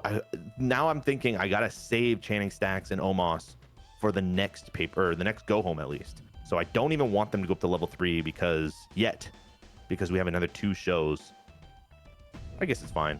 See, this is the mental gymnastics we have to do here. And as a refresher for people here as well, if you have a rivalry at level 4, if you're booking them in matches while it's level 4 and it's not a go home or a pay-per-view, the rivalry can get stale and start to lose rating and hurt your show. So there's a timing aspect as you're building these feuds. You don't want something to be level 4 and then you got to try to keep it alive for like 3 weeks. Exactly. That is the hardest part here. Okay, we are literally at like $1,000 under budge, so I literally can't do anything else this week. So we are going to lock it in, Vern. Send her in, Vern. All right, we go WCW, and Roxanne says, "Good old Laredo." What does that mean? I don't even know. Oh, that's where we are. I forgot the show was in Laredo, Texas. I was like, what the hell is this? Respecting her hometown. Now I feel bad. She's gonna storm out. Now Morale's dropping. Today we're taking you to the border city of Laredo, Texas, where the history and culture are as rich as the food and festivities. Here are some of the best things to do in Laredo. First up, make a visit to the historic San Augustine Cathedral. Telling my adoring fans what they want. I better be on the card tonight or there will be hell to pay, DeVille. Then flipped a script. Says, I guess I see. Damn. Man, I just don't know how committed I am to the bit. But I'm in my head. There's this TikTok account I follow where he turns just random songs into like how they would sound on Broadway. And I always get stuck watching them if one pops up. And that's what I picture flipped a script as. But I'm going to have to practice how to sing like I'm on Broadway and then have him do that for his emails. So pretend right now that Flipped a Script is singing. And let me know in the comments if you want a Broadway-based character to be part of the CodyVerse. I'm ready to put that work in, but I need to know that you need it, that you desire it. Because right now he's just going to talk. I guess I see where I stand now after that stunt you pulled during my match. If you want me out, just say it to my face next time. For now, I'll just be really dramatic when I read his name. Rest your solo champions this week for that. I mean, it's a good card. So solo champs are Roman, who I was already planning to rest, and Rhea, who I didn't necessarily plan to rest, but I'm not upset about it. Also, Roman's smiling with teeth now. Finn did not send me a new email for fulfilling the promise, but we've now knocked out 2 out of 3 on our very happy train, so that's pretty cool. Check the power cards quick. We got a double down on Get Schooled and a health spa. We have a health spa 3, but having a lower one might not be a bad thing. We're sitting nice on the budget at 69,000. I'm just trying to think. Can you see it on this thing? Doesn't look like it, maybe. No, I was trying to see if there was like a way I could see on a graph like how much money I made last week, because I'm in my head I keep telling myself this is going to be 50,000 if it's like last year, and I want that. So what I'm worried about is like if I run myself to the margin, will I make enough money to get that next week and be able to do a stipulation match for my mid card at the pay-per-view. So I think I'm going to buy Get Schooled 2. Get Schooled 1 is a maybe. Health Spa, probably not. Even though I'm tempted by all 3 cards, I don't think this is worthy of using the power-up ability that Sonya has. So we're gonna start booking, and then we'll kind of go from there. So Roxanne Perez needs an appearance. Demon Finn gets the next WCW World Title match, so that will happen naturally. So that's good. On our challenges, we've got 3 of the 10 tables matches done, 3 shows with tag call out, 2 shows with a normal call out, 1 more superstar very happy is going to get us a random power card. Rule changes will sort of hopefully somewhat organically happen. If it's not, then I'll start using the strat of just signing somebody to come in and change a rule. 10 shows with interference, we've got 2. I'm trying to be intentional early with this because later in the season I might be fighting for my life a little bit more. And not want to book these. This also does confirm that it is like last year. It is run-in or GM interference because this did go up by 1, so that's cool. Okay. let's see. So feud-wise, anything level 3, if I book it in a match, ends here. So I'm debating on, do I end 2 feuds here and 1 at the pay-per-view, or do I carry one of these tag feuds into the new month of booking and kind of let it flow for a bit. But I think for this one, I'm going to go ahead and pop 2 feuds here and then take 1 to the pay-per-view. Knowing how well A-Town Down Under versus DIY went last week as a tables match, they got 4 stars. I think if I can get that to level 4 going into the pay-per-view and give them a stipulation, I think it has a chance to be really good. So we're going to blow off the women's tag team title feud with a tag team title match. That actually probably is going to be our main here. Then we're going to blow off the tag feud of the Creed Brothers versus Seth Rollins and Pat McAfee. That's going to come to a close. Rhea Ripley is going to be off this week. Roman Reigns is going to be off this week. I don't need the Demon to call out Roman because that match, again, I mean, we kind of just spoiled it there, but we kind of talked through that first booking. We're watching this men's tag feud, I think, at the pay-per-view, so I don't necessarily need to get Demon and Roman up to level 3 right now. So let's get Roxanne on the show while I'm thinking about it. And no, that's not gonna work. In my head, I was about to go. I was like, Roxanne is a cruiser, Raquel's a giant, and I'm like, wait, Raquel's in the triple threat. So if we go Roxanne, Rhea Ripley's off, so we could have her fight Cora Jade. It has the chance to replace the existing feud of her and Liv, but that's not the worst thing in the world. If that happens, that's a pretty quick pivot. So I think we can do something there if that occurs.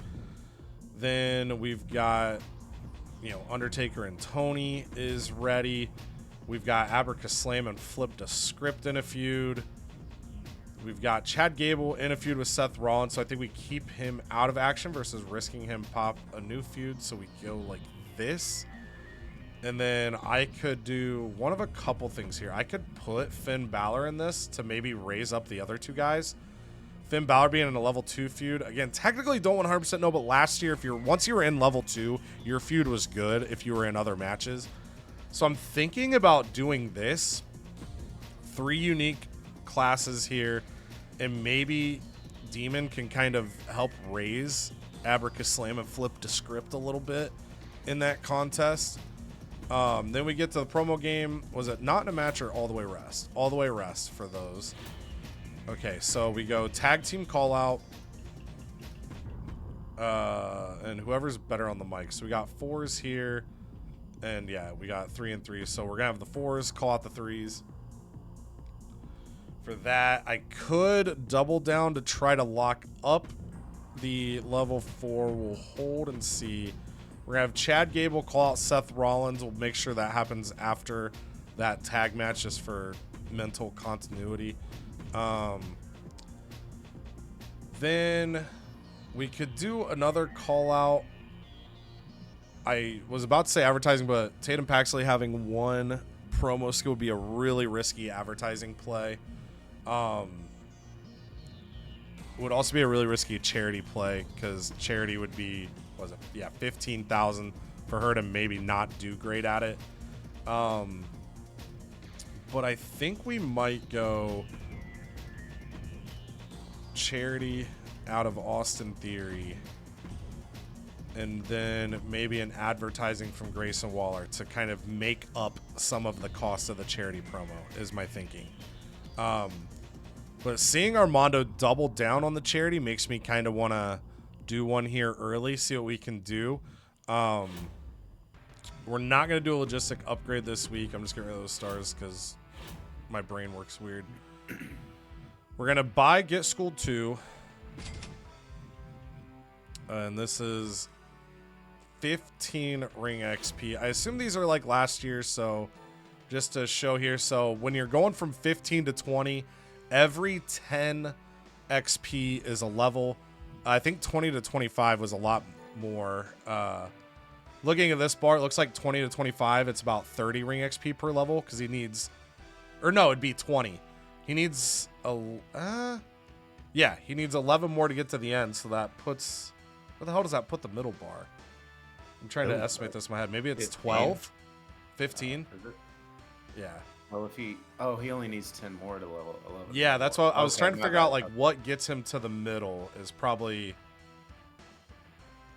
It's, dude, this is not that complicated. It was like I got the answer wrong first, and I started panicking. If you're watching the video, look at this right here and tell me how much XP it is per level. I could usually just stare at the bar and just quickly be like, "Oh, it's this," and my brain just like all the way broke right there. Like, Yeah, unless there is no middle, like it's 15 from 20 to 21, so there really is no middle.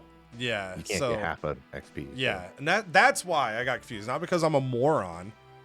That would be dumb. So 15 to go from 20 to 25, each individual level, not all the way there.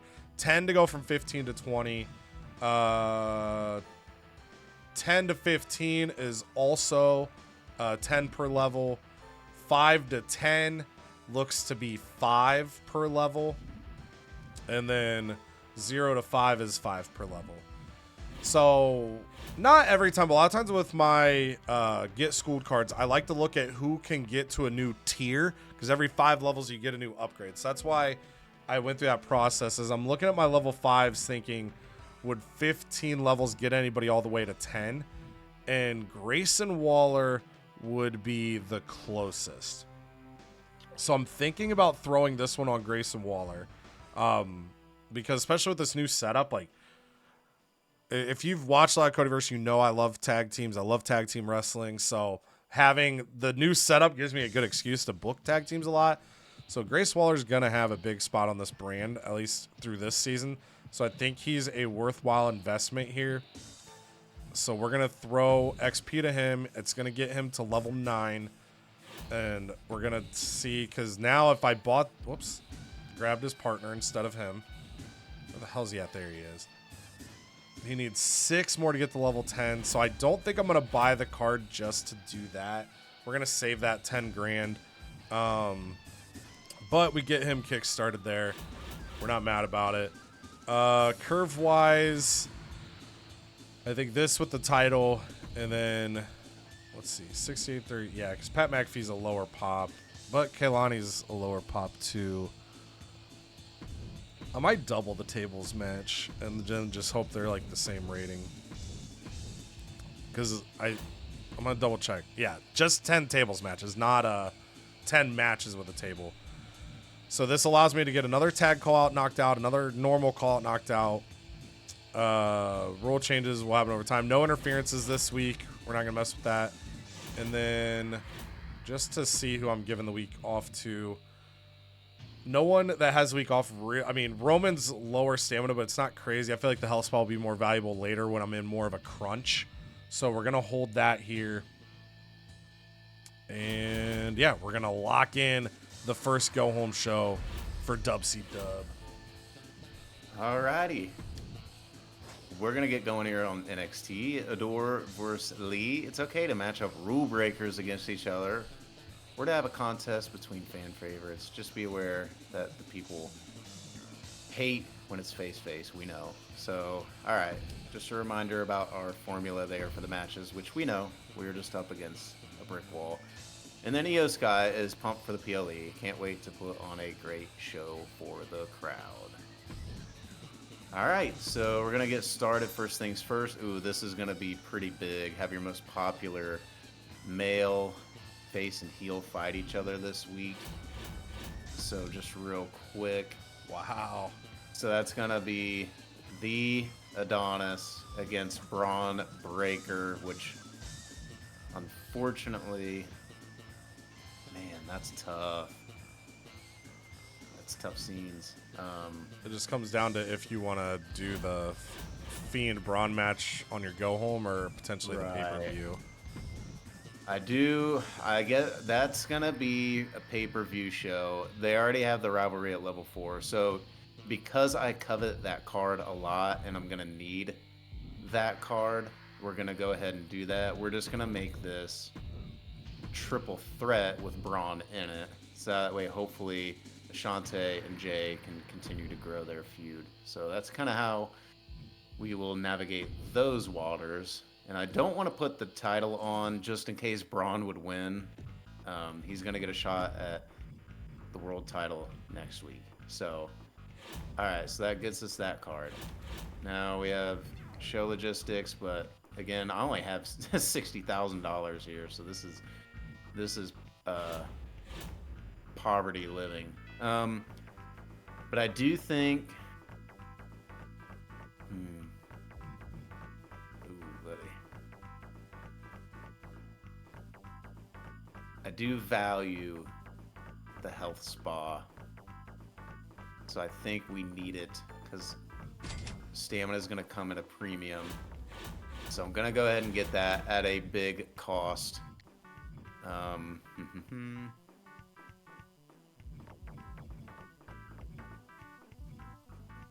then I'm going to see about pre-match physio. I just want to see how this show plays out. So we're going to get EO Sky and Tiffy time. We are going to go ahead and pop it this week. And then we got Triton and Axiom's big asses.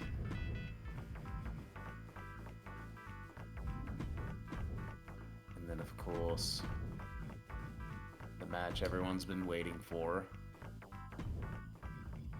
We're gonna get that, put that there just for now. We'll readjust things. And then I gotta get one more match in here.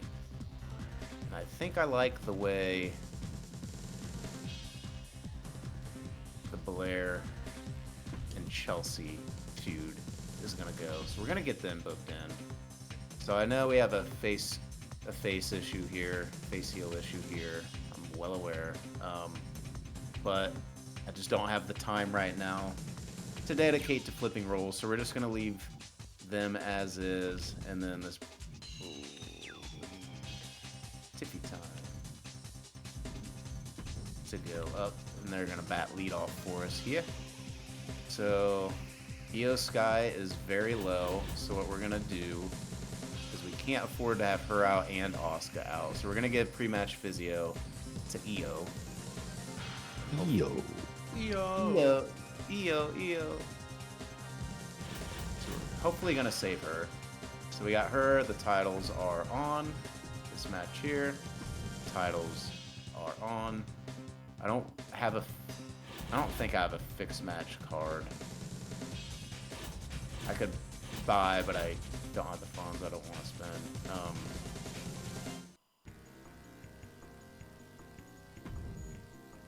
Because if Braun wins, that just throws everything off.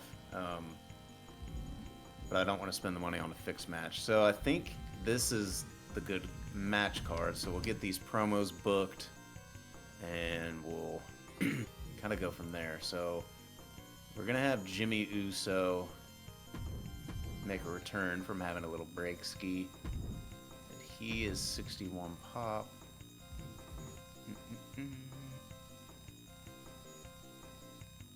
No pop? Yo. No soda? Stop it. Try to No, book sorry. a show. No, I'm just kidding. We might have him do charity.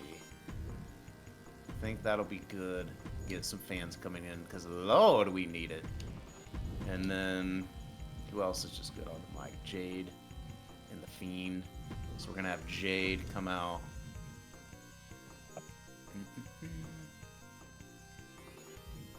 We're gonna do advertising to get us some monies, because we desperately need monies. And then Fiend's he's gotta do something for us. We don't really have, can't really do advertising. We'd have to adjust there, or charity, I'm sorry. So we're gonna have him get us some money as well. And then we have a little bit of money left. Might have Sol Ruka. How much much is training? 5. We're gonna have her do some training. And so that is pretty good. The only thing that really bothers me is none of the matches have any stipulations. Oh, and a tables match. Oof. Ooh, and TLC with 24 bandos. Can't afford that. Cannot. Can't afford that. Can't afford any of them. Can't afford that. Cut stuff. Any of them. I know. Unless you get rid of the self-promi, I guess. I know. That's probably like the easiest. Oh, charity. Yeah. Charity. Because I mean, just with the stamina issues alone, you just can't. I can't just go cut somebody like I could last year if I needed a little extra coin. The extra difficulty is playing a factor here. It's making things harder with these extra matches. So I think, as much as it pains me to get the extra fans, I think we need to have him go down, do some more advertising, and just have money coming in. And then this will allow me to have a tables match here. Because, yeah. Or I could have Extreme Rules.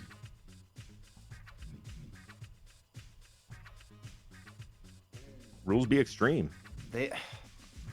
I know, it just So close stinks. to TLC though. It's a low XP gain, medium. This would be high. I wish I could get up in the range. Somebody's specialty. LC. Yeah, Healthy.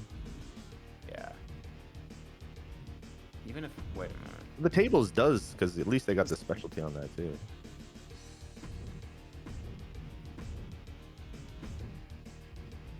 What was the word in the showcase? There we go. Colloquially. I can't even do it. I tried. Colloquially. I think that was the word, but it took was, me like 10 100%. minutes to figure out how to say it right. So Okay. I think I'm done. So this is how you ball on a budget, folks. We have tons of normal matches throughout the card. We're going to have a TLC match. I wanted the TLC because, one, it's a specialty for one or multiple of these wrestlers, but also it gives me the high quality boost for the show. So I want that in the for show. anybody that's newer, when it's especially if you select it. So in this case, if you hit that again.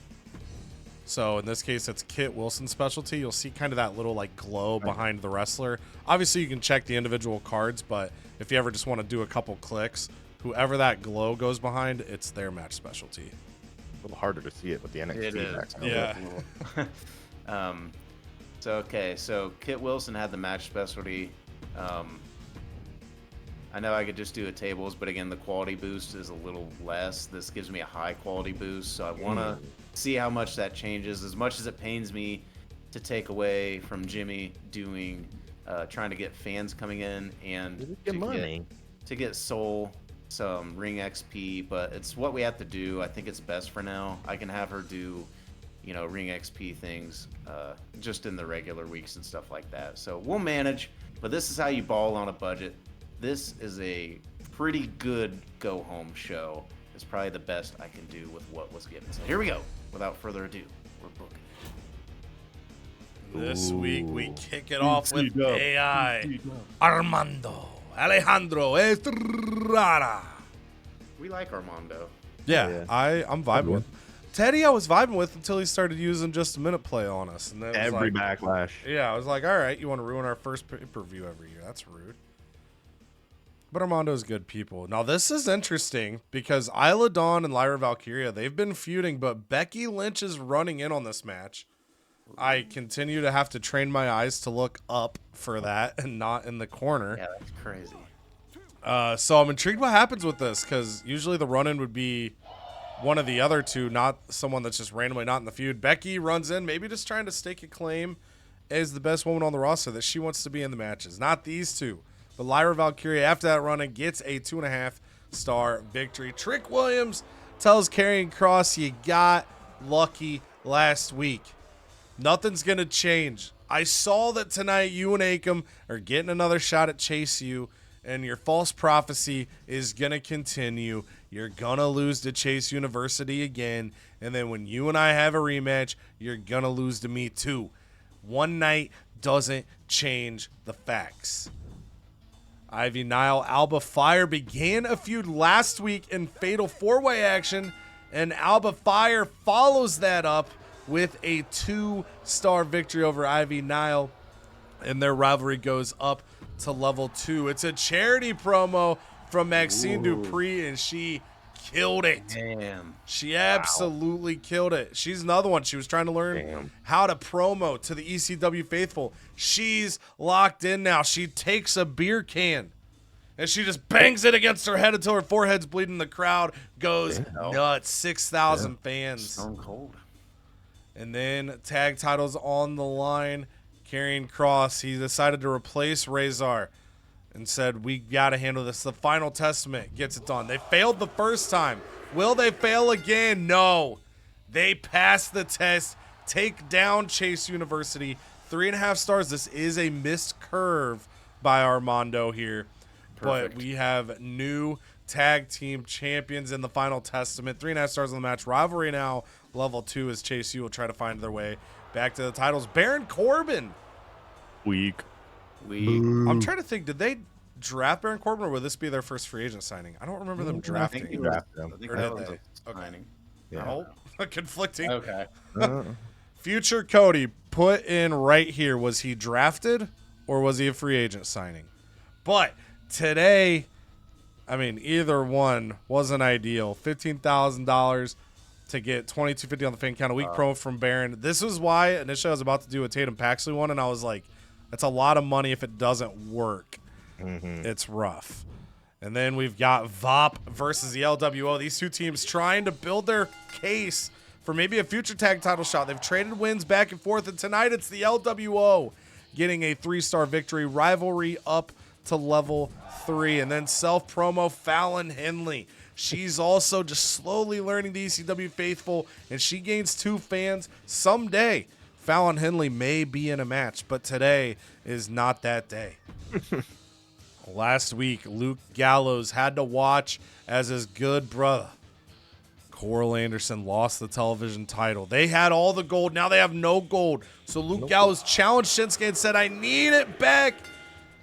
And Shinsuke obliged. He comes up short in this match, and in a 4-star main event, Luke Gallows gets victory over Nakamura, winning the ECW World title. But no feuds conclude for ECW on their first go-home show. So again, we're all learning here. It's a new format.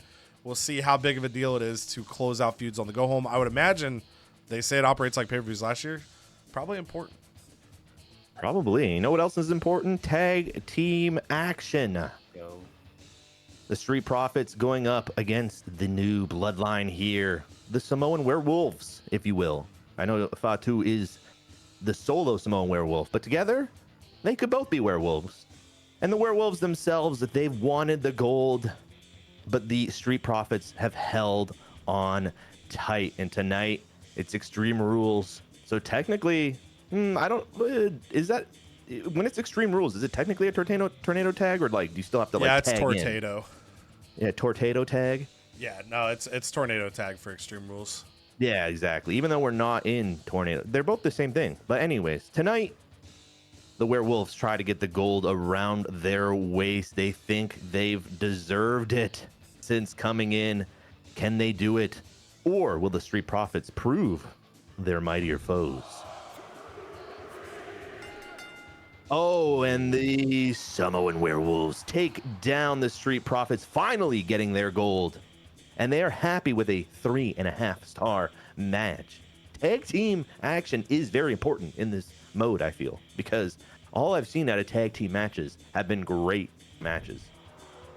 Drew McIntyre calls out the bisexual Undertaker and asks him to try and remove the sword from the ringside by the tables.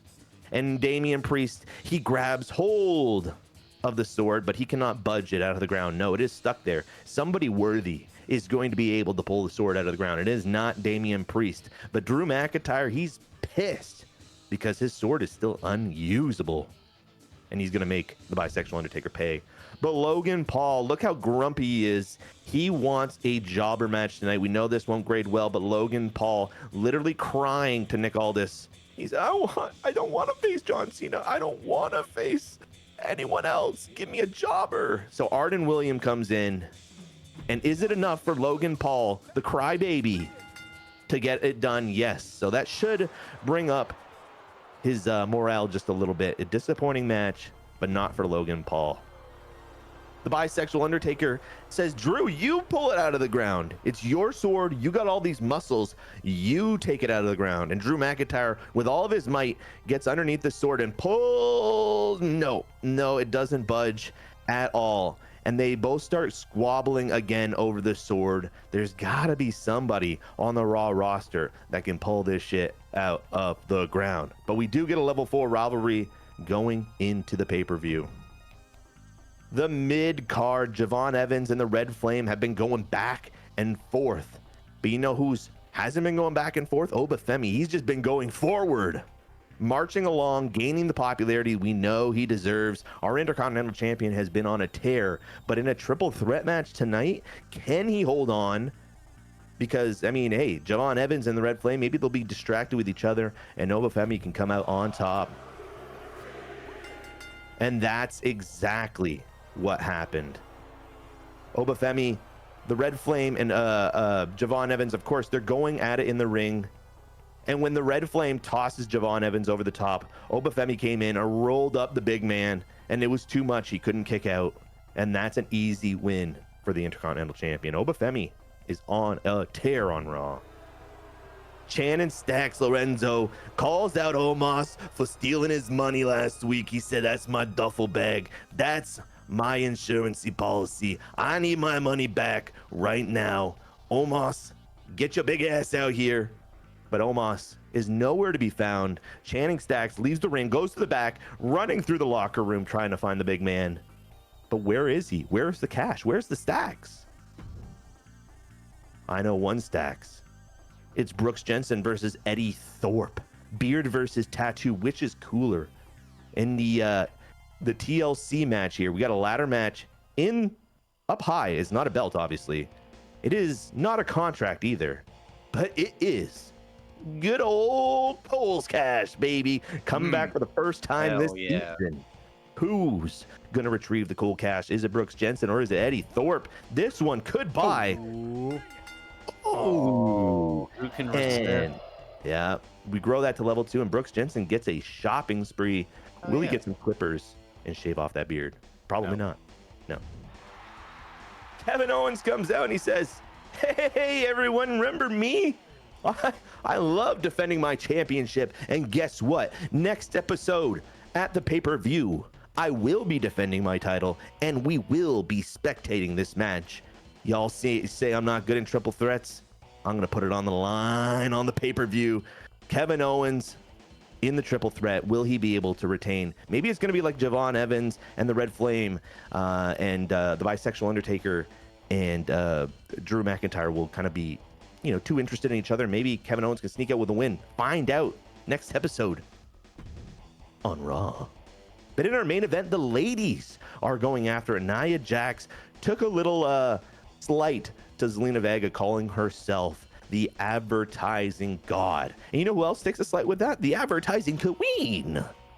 So this match is basically a grudge match. And there's just so many titles being thrown around. Gods, queens, lords, bloodlines, who knows? But tonight, there's just one thing that matters, and it is the Women's Championship. And it all comes down to this. Zelina. So, man, is she both advertising god or wrestling god, or is this all a fluke? We need to keep our eye on Zelina Vega. And we head over to WCW. Sonya Deville tickled pink after last week. The rivalries are starting to build. The fire has lit in the WCW locker room. People truly starting to hate each other the way that wrestling should be. In the opening contest tonight, the Creed brothers are going to take on Seth Rollins and Pat McAfee. And Sonya Deville, before the match sets to begin, she says, you know what? We have two amazing tag team feuds, And we've got another amazing tag team feud that's going to be featured at Clash at the Castle. So I want to send a congratulations to DIY and A-Town Down Under. You will represent WCW at the first ever cross-branded MyGM pay-per-view. But I understand what the Creed brothers have put in. I understand that Seth Rollins and Pat McAfee are trying to prove that they can come from different worlds and be a good team. And I know how desperate Liv and Raquel are to stop the dad jokes of Dakota Kai and Kailani Jordan.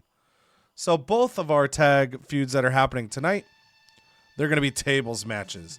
And all of a sudden, workers from the back surround the ring with tables. Seth Rollins, he sees the tables, and all he can do is go, I'm going to put you through a table.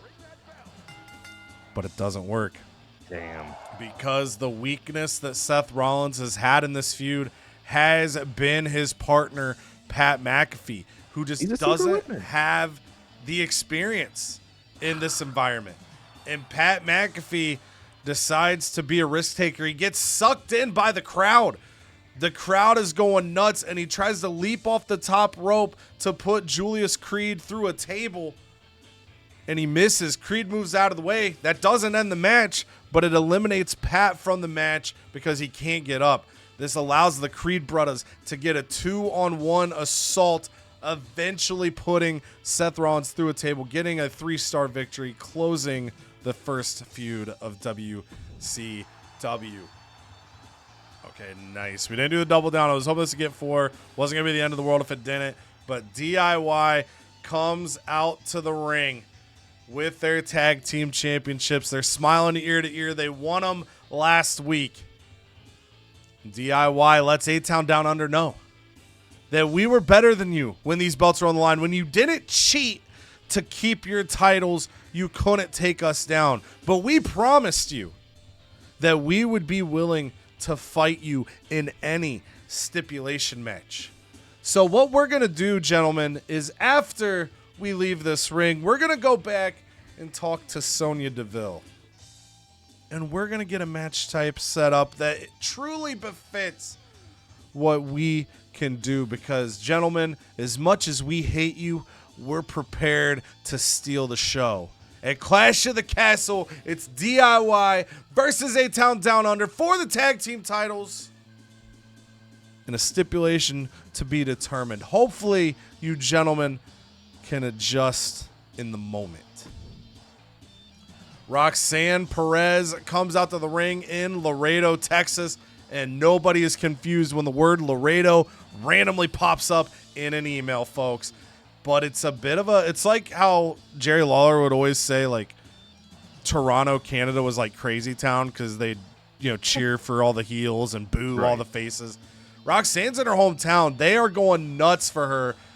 And then Cora Jade comes out to the ring. Cora Jade, who just turned face after shocking support for the WCW faithful. But Laredo, it's a different shark here in Laredo, Texas. They shower her with booze, and she's confused as the Prodigy locks in and takes advantage. And she hits the pop rocks on Cora Jade, gets the 1, gets the 2, gets the 3, and the victory. But as Roxanne rises to her feet, the crowd chants, "One more time, one more time, one more time." And Roxanne Perez, motivated by her hometown crowd, looks down at someone that's been a friend, someone that's been an enemy, someone that's been a friend again, someone that's been just a, hey, you're here too kind of gal. But she's taken over by the home crowd. She can't help it. And she sees all these tables around the ring for tonight. So she stands Cora Jade up on the apron, springboards herself over the top rope to hit a pop rocks from the apron through one of the tables on the floor, leaving Cora Jade lying, and says it's not personal. It's just Prodigy business. And then Austin Theory comes out to the ring. And he puts the A up, but then it's A-Town down, baby. Ooh. Austin Theory is locked in, and he lets DIY know that Grayson Waller He's a little late today. I mean, flights from Australia, those are long flights, dude. And they didn't even know Laredo, Texas existed. And when he said that, the crowd is pissed. He's like, "What? You expect me to know about Laredo, Texas? This isn't Houston. This isn't Dallas. I couldn't even find a damn airport. You're lucky that I'm here. And you're lucky that we are ready to steal the show with DIY the pay-per-view." So although the crowd is booing the man, they can't help but be excited for the match, and 6,000 fans come to WCW. And then we see Tony D'Angelo talking to Sonya Deville, and he says, "Hey, come on, Sonya. I think you're getting a little bit carried away with what you're doing here. I just don't think that we need to be doing all this tonight, eh?" And Sonya's like, it's got to happen. Look, you and Undertaker, I mean, it was incredible television last week. The way he said your hat wasn't awesome, and then you got pissed. You started making fun of his tie. And then he said your mom can't, and he said, "Don't you bring my mother into this. Mrs. D'Angelo is more of a woman than you ever wish you could be. And her spaghetti is perfect every single time. She gets a perfect amount of Parmesan on there, too. You want me to fight The Undertaker? That's fine. I'll make that man become dead once again. And ain't going to be no magic tricks this time. I'm ready for the match." But then The Undertaker comes out, and when Tony actually has to stare down the purpley face of The Undertaker, he's taken back, man. The Don is intimidated. That's all there is to it. There have been plenty of men that think they're ready for The Undertaker, but when he truly comes out, when he stares you down in the ring, it's different. And Tony isn't quite ready, and because of that, The Undertaker gets him goozled up, choke slam, tombstone follows it up, the 1, 2, 3. Undertaker wins his 2.5-star match, but the rivalry goes to level 2. United States champion Chad Gable comes out to the ring, and he goes to cut a promo, and he wants to talk to Seth Rollins. He wants to call out Seth Rollins after what happened in that Fatal 4-Way last week, but Chad Gable actually can't even speak into the mic. He keeps laughing hysterically, and he thought he could team with Pat McAfee, dude, and then he got put through his head, and he's laughing so hard that the people can't even really understand what he's saying. And because of that, the rivalry does not grow. But Chad Gable has made it clear he thinks Seth Rollins is a bit of a joke, and that the Creed brothers truly exposed it here tonight. And then Flip the Script comes out to the ring and dramatically looks, and he says, "Shine the light upon your star, because I was robbed last week. And he kind of freezes, and he looks over to the side, and he goes, "Line?" And the person that's behind, under the ring, that's got the script there, is not feeding the line. He's like, "I said line." And then he hears, "And tonight I will rise above and slam Abra." And he's like, "Wait, no, Abra Kaslam, line. And I will rise to the greatest heights of WCW, of World Championship line. Wrestling."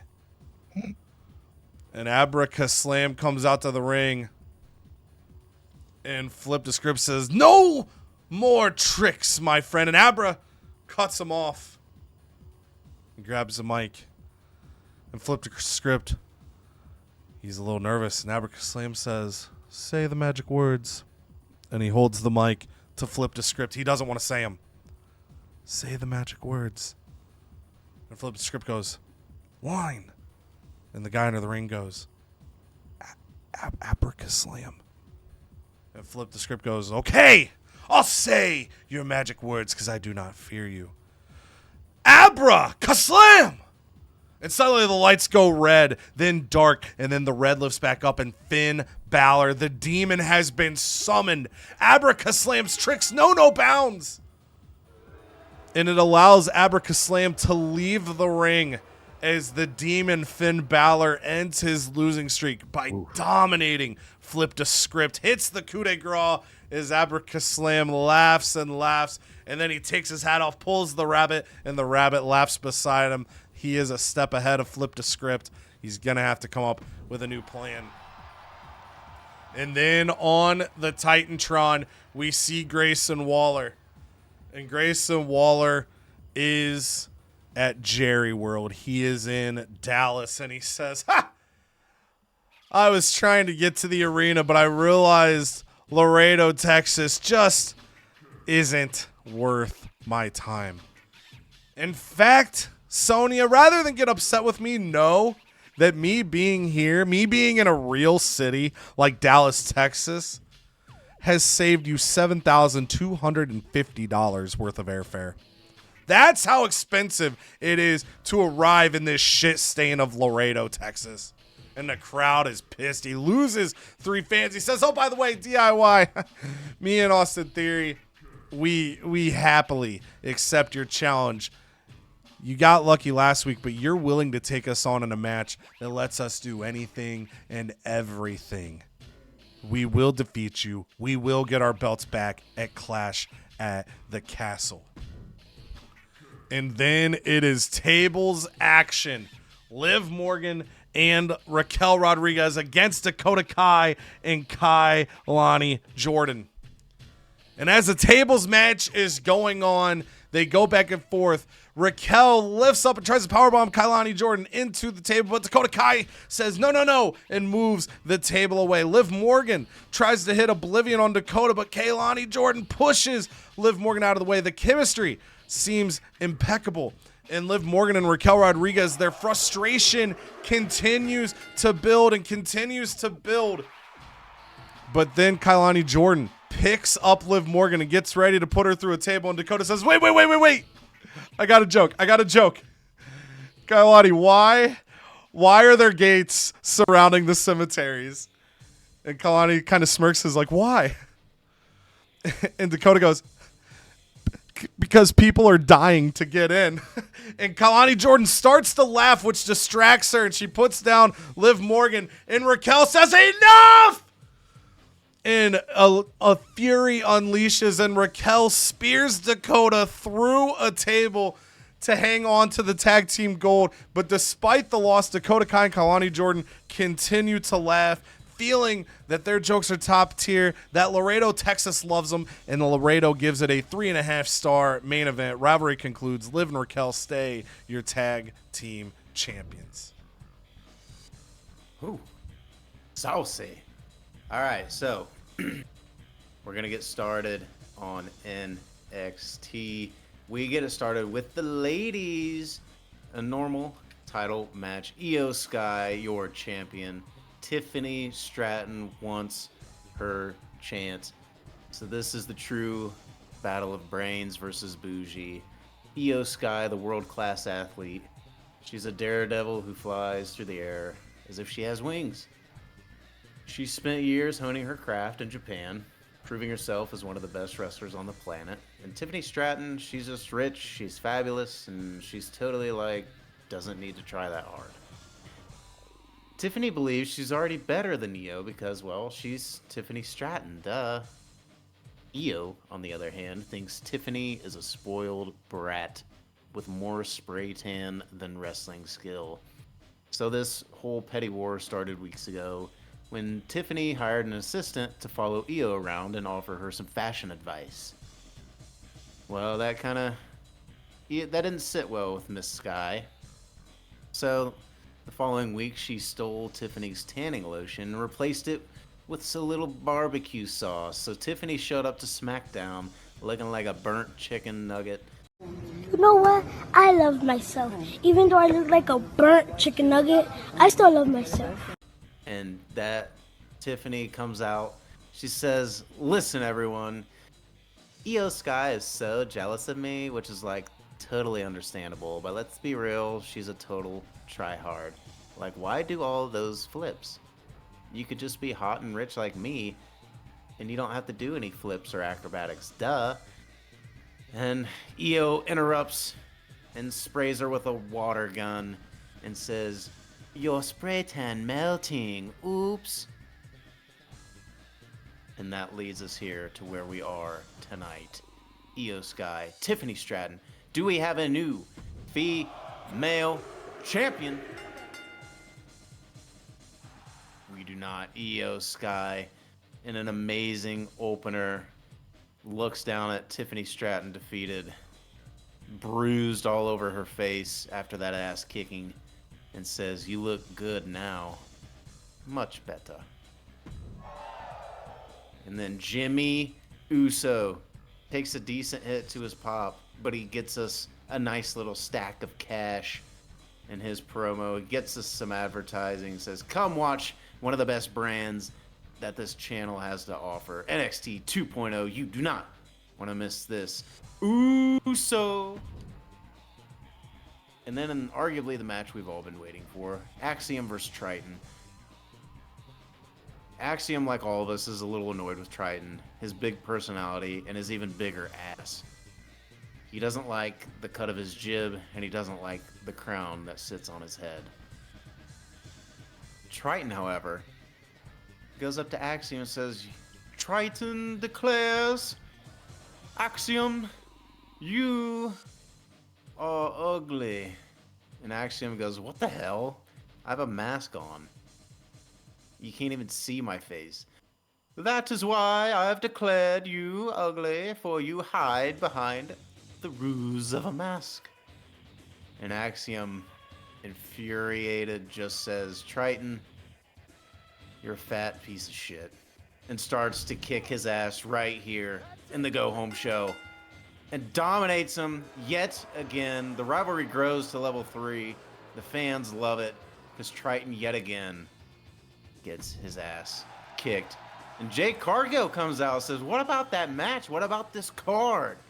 And the fans love it. She cuts a excellent promo. Top tier. Advertising queen. Maybe Alexa Bliss on another brand is like, wow, good promo. And then, in what started as friends, they are now foes. Chelsea Green, Blair Davenport. Finger pointing galore. Whose finger pointed to the sky will win? Who is the cause of such disruption?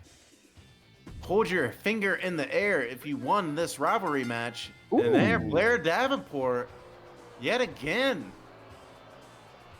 That's my girl. Chelsea black and blue, not Chelsea green. She might be green because she's sick of losing to Blair Davenport.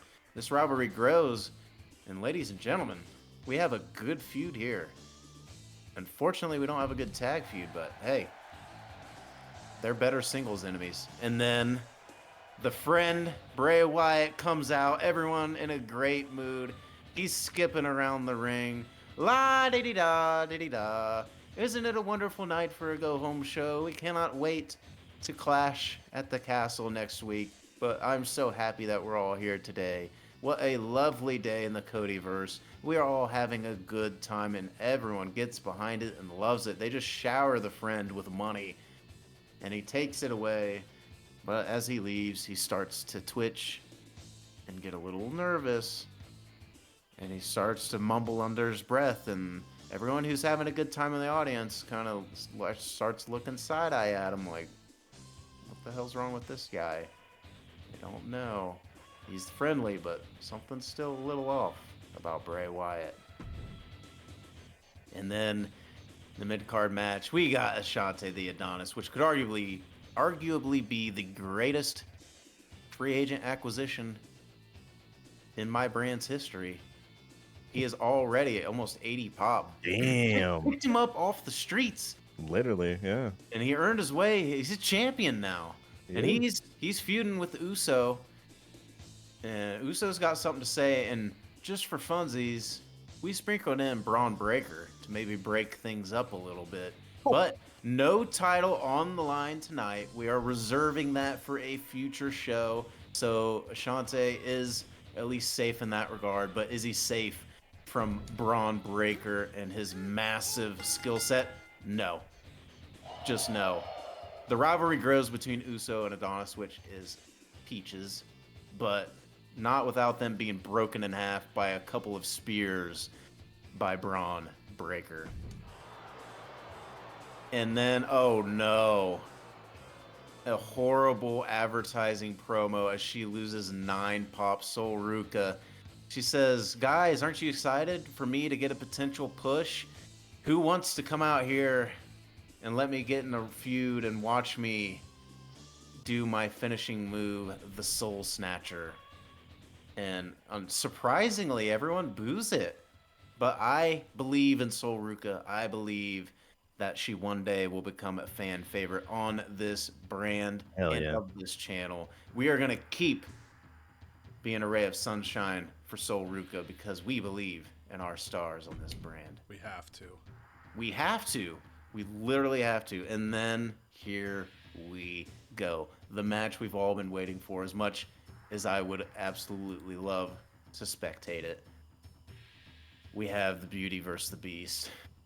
And again, quick rundown. This started weeks ago.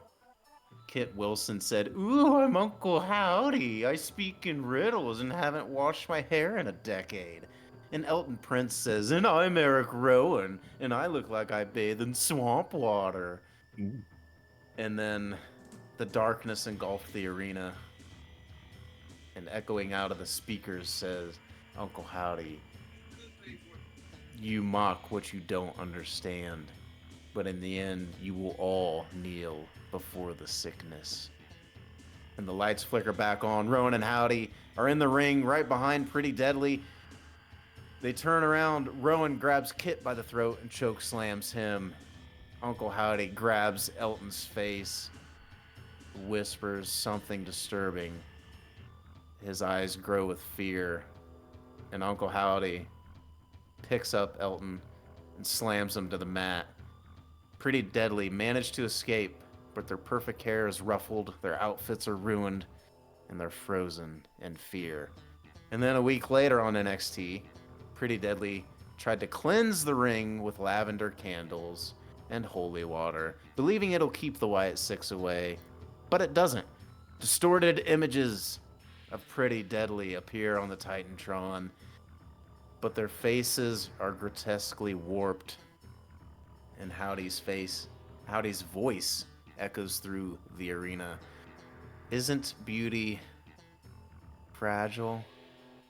And then Kit and Elton go into their dressing room. They find all their mirrors shattered, their expensive outfits ripped to shreds, and there's a note on the table that says, "No more vanity, only truth."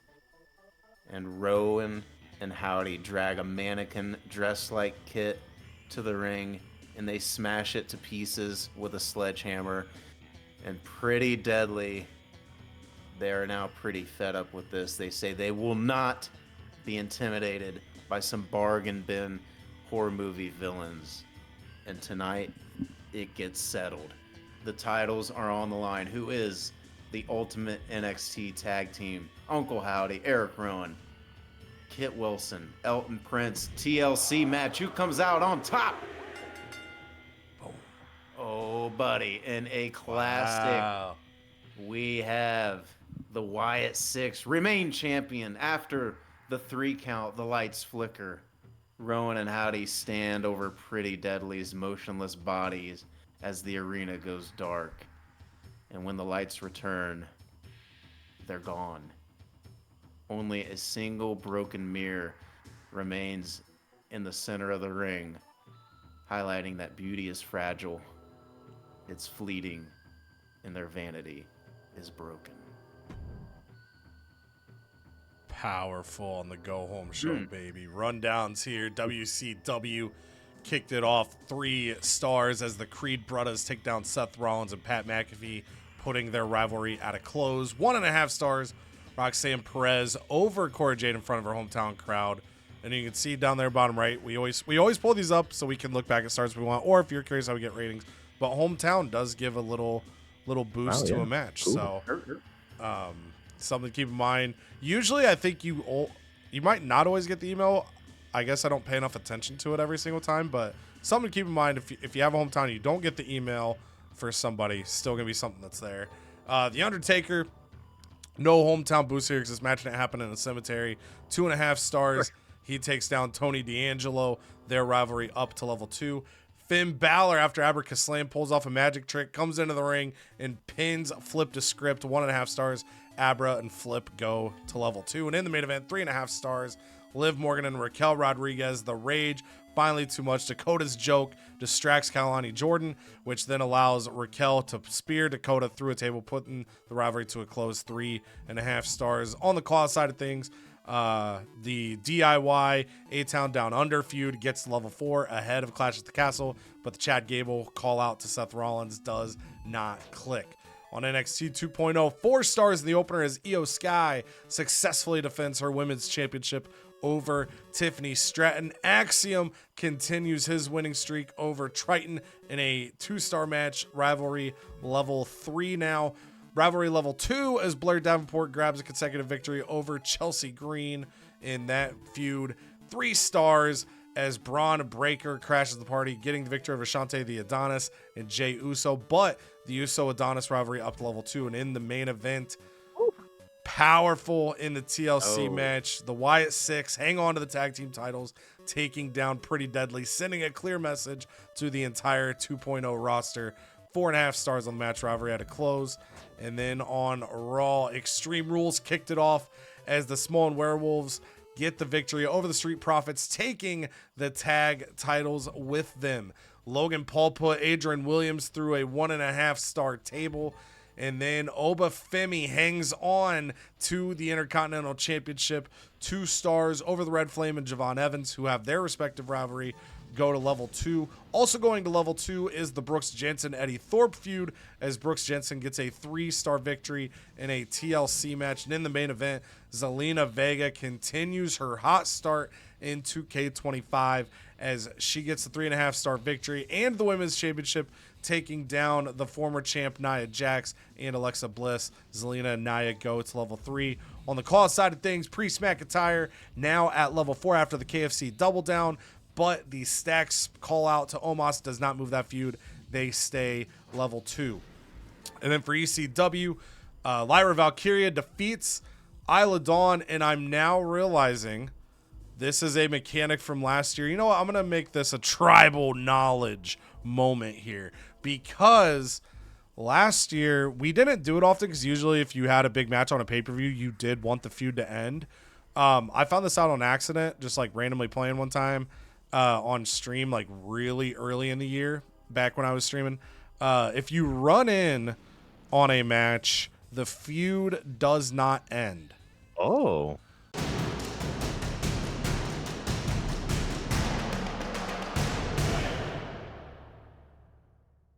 So I completely forgot about that until this moment here, but it might have been a coincidence, but this also could be a strategy in the future. In this case, Lyra wins the match. Becky Lynch running in allows them to have a level 3 rivalry on the go-home show, but the feud does not end. So they could potentially build it up to something bigger. We'll see how the AI handles it. It could lead to them making the feud stale, but this could be a new strategy to consider in 2K25 with the new setup. You could do it last year. I just forgot about it until right this moment. 2 stars.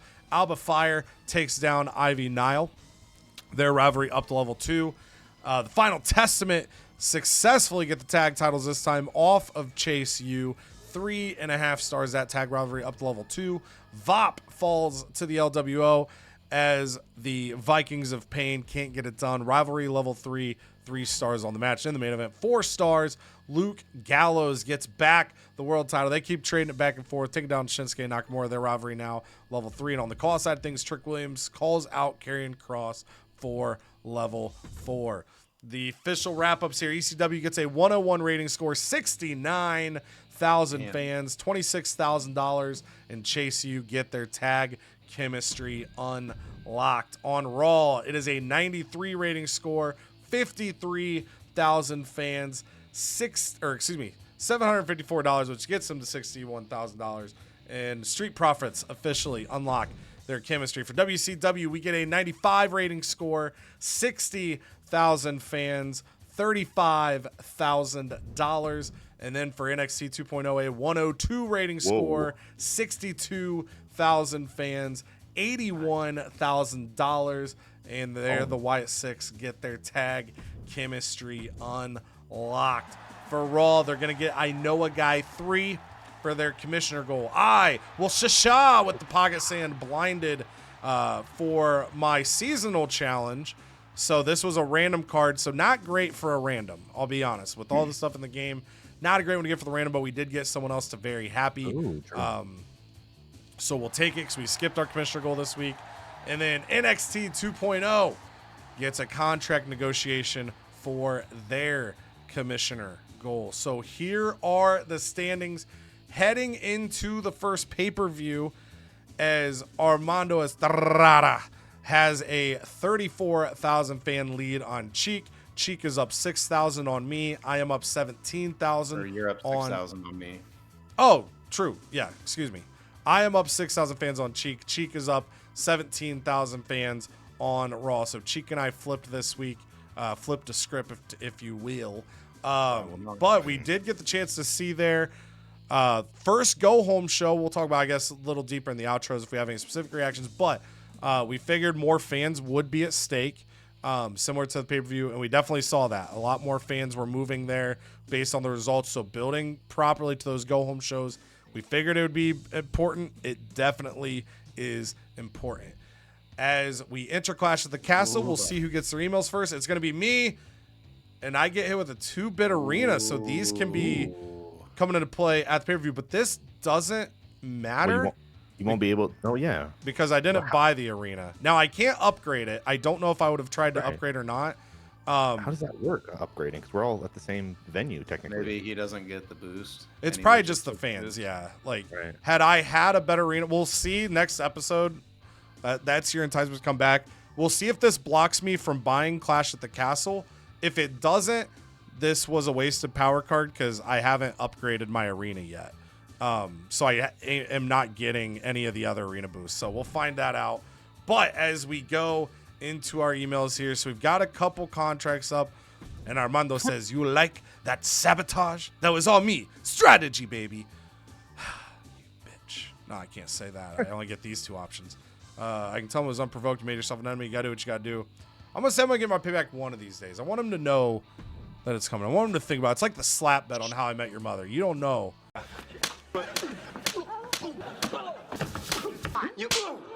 Thanksgiving. We'll see about that. We will see. Just note a caution. Now the Undertaker. So this is the message we've all been getting when our first superstar gets below 40.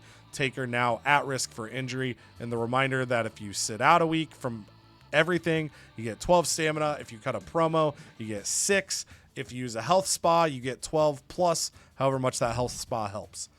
So we've got $75,000 here. And I got to think about this coming into this thing here, because we are going to have potentially the want to spend $50,000 for an upgrade if I'm able to. And then I ideally have a stipulation for DIY versus A-Town Down Under. And if I spend the $50,000 and I didn't renew either of these contracts, I would have 24, which would maybe give me TLC access. I'd be right at the cusp of it. But I would be stuck between Extreme Rules for, I think it's like 12 and a table for 6. So I'm kind of running that math as I'm doing this. So I'm going to talk to Undertaker first, because I do intend to bring him back. And I forgot I had one of these. This is why I grabbed him. We're going to do this to save from paying the Undertaker this week. We're going to use, I think that was a 2-week contract negotiation we were sitting on. And it is the first he's heard of it. So despite 2K24, wrestlers still have not heard of contract extension cards. And he wants 5 weeks for $12K. And with us using the card on the Undertaker, I think we just pay him, because we do have a level 2 feud with him and Abracaslam. Cheek talked about it earlier with his decisions on Matador and Triton, that we're seeing it, man. The depth is going to be important in rivalries. It's going to be important for your roster. Again, we're on extreme difficulty, so our stamina drains are quicker. Our morale hits are harder, and we're booking 5 matches and 4 promos every single week. So having somebody here, we're not going to pay the extra to get a longer deal just because of the timing of this compared to where the money's at. But we're going to go ahead and pay him the $12K for 5 weeks, get his morale to normal, and we can operate off that. But we close it there. Oh, you're not going to show us? No. You have to like the video. You got to subscribe to the channel. You got to come back to the next episode. They don't get to know yet. That's fair. That's part of the pay-per-view. So, since I had my emails first here, I'll give my wrapping thoughts. Obviously, the biggest thing for me coming into Clash of the Castle now is going to be, did the 2-bit arena stop my ability to get the Clash at the Castle upgrade? Now, I will say, if you know, don't spoil it in the comments. If you know, just keep that information to yourself. We'll talk about it next episode, okay? Stay strong. No spoily, boys. But that changes things for me a bit in terms of what I'm going to be able to do with this show. Again, if I am able to still buy Clash at the Castle as an upgrade, then it, that power card was useless because I haven't upgraded my base arena yet. But with the improved AI, if I have to make a prediction, me getting hit with that probably stops me from getting the Clash at the Castle boost, which also unlocks really a new strategy with those 2-bit arenas. Because in theory, talk like way down the road, like say season 3, you could potentially hit somebody with that on a pay-per-view, and not only do they go back to the high school, but they can't use the branding of the pay-per-view. So we're gonna find out how deadly that is. It concerns me a bit. On my side, we already talked about it.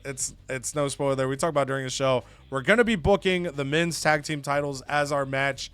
If I'm at the high school, I'll probably get more intense with the match type.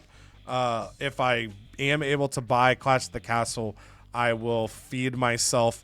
I know I've done a lot of tables matches, but here early on, it's a cheaper option. It's one of the few options available.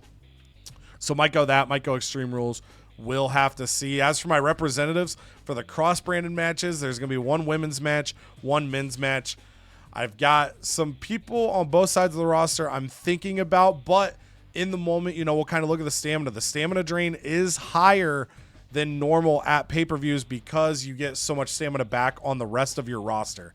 So while I have a few people in mind, depending where stamina's at, we might pivot off those. But I'm super excited to dive into that pay-per-view, that first PLE. I'm pumped for it. Canada, I'm going to go to you next. You're building up your show. You got new tag team champions, but a little bit down here. Chance to at least jump me if I can't get that upgrade. What teaser you want to give the fans of Raw ahead of Clash at the Castle? Listen, if you're new to the channel and you're seeing me in Canada in 4th place, you're like, that's exactly where that country deserves to be. Listen. Last year, 2K24, there was a lot of movement in the rankings. And one of the biggest movements was Cheek riding from the bottom to 2nd place because, Cody just absolutely destroyed us at WrestleMania. But at least there's some inspiration for me that 4th place or last place in the humans doesn't mean anything because we're cooking. We're going to rise up at least a couple rankings. And I'm so pumped for the pay-per-view. That's why I'm like, I want to see it. But no, like you said, you got to subscribe to the channel. You got to like the video. And you got to get ready for us to actually spectate some matches. Actually, all the matches except for Armando's at the pay-per-view, which I'm also so excited for. So either way, I'm in 4th, but I'm looking forward to it. And I'm ready to keep cooking. Cheek, on your side, one of the big things coming out of 2.0 tonight, our first 4.5-star match rating. So it's always intriguing. Early on, it can be tough to get 4.5, 5 stars because we got to try to build the popularities up. You've got to try to set the right scene. And you almost had that 5-star, but so far, Wyatt 6 versus Pretty Deadly in that TLC match, the best match rating CodyVerse has had through the first 4 weeks. Yeah, that was truly a match made in heaven. That was a blessing for my brand just to salvage. You know, I have a lot of rivalries going on right now, which is a good problem to have. But the issue I am now falling into is it's a lot of face-face or it's a lot of heel-heel. So I got to straighten out that. But once I do that, then I'll unlock more earning potential for my fans. And I'm just excited that I'm really in a good spot. I need to find ways to keep growing the roster, but money is so slim and tight right now. It's hard to find ways to grow your roster and keep proper rest. So I'm a little worried about what's to come, but I am super excited for the pay-per-view because I know my match is going to be awesome, and I know your guys' matches are going to be awesome, and it'll be nice for us to all have a chance to go at Armando because, quite frankly, he is kicking our ass right now. Yeah, AI Armando is bringing it, and we talked about it earlier in the episode. Last year, AI Teddy had the lead. I think off and on the first maybe 12, 15 weeks of season 1. And then the issue last year was they didn't have the ability to make feuds fresh. They didn't have the ability to strategically use their power cards that well or earn their power cards that well. They weren't earning trophies, so they gradually fell behind. But we've got this game set up. It ranks us on fans and fans alone. So even as we start earning trophies, the fans are going to be the biggest thing that matters here. So it's going to be interesting to see what ECW does, what Armando does as we transition out of the first pay-per-view, as we start to see some feuds conclude. Do we see the AI pivot and transition feuds, or do they fall into the same trap as last year? I'm optimistic that we're going to get more of a challenge from the AI this year and a more consistent challenge from the AI this year, but time is going to tell. And like we said there at the pay-per-view, this will be our first time spectating matches in MyGM, so we will be watching both cross-brand matches where power cards are going to be on the line, and they are hefty power cards. Also, our 3 respective mid-card matches will be spectated. The only thing we will simulate is the AI Armando match. So we're going to be watching 5 matches in the next episode. If you're a longtime CodyVerse viewer or a traditional pay-per-view, we were watching 3. So you're getting extra matches every pay-per-view now. And if that isn't enough to get you to subscribe, if this incredible episode wasn't enough to get you to subscribe, if you're not fired up for WWE 2K25 and everything that's going to happen on this channel, I'm going to need you to check your pulse. It's that simple. So until the next time, whether it's Clash at the Castle or whatever other videos are popping up on the channel, make sure you're keeping tabs on everything. We got a lot of good stuff going on, MyGM and beyond. But regardless, love y'all. Appreciate y'all. Toodles.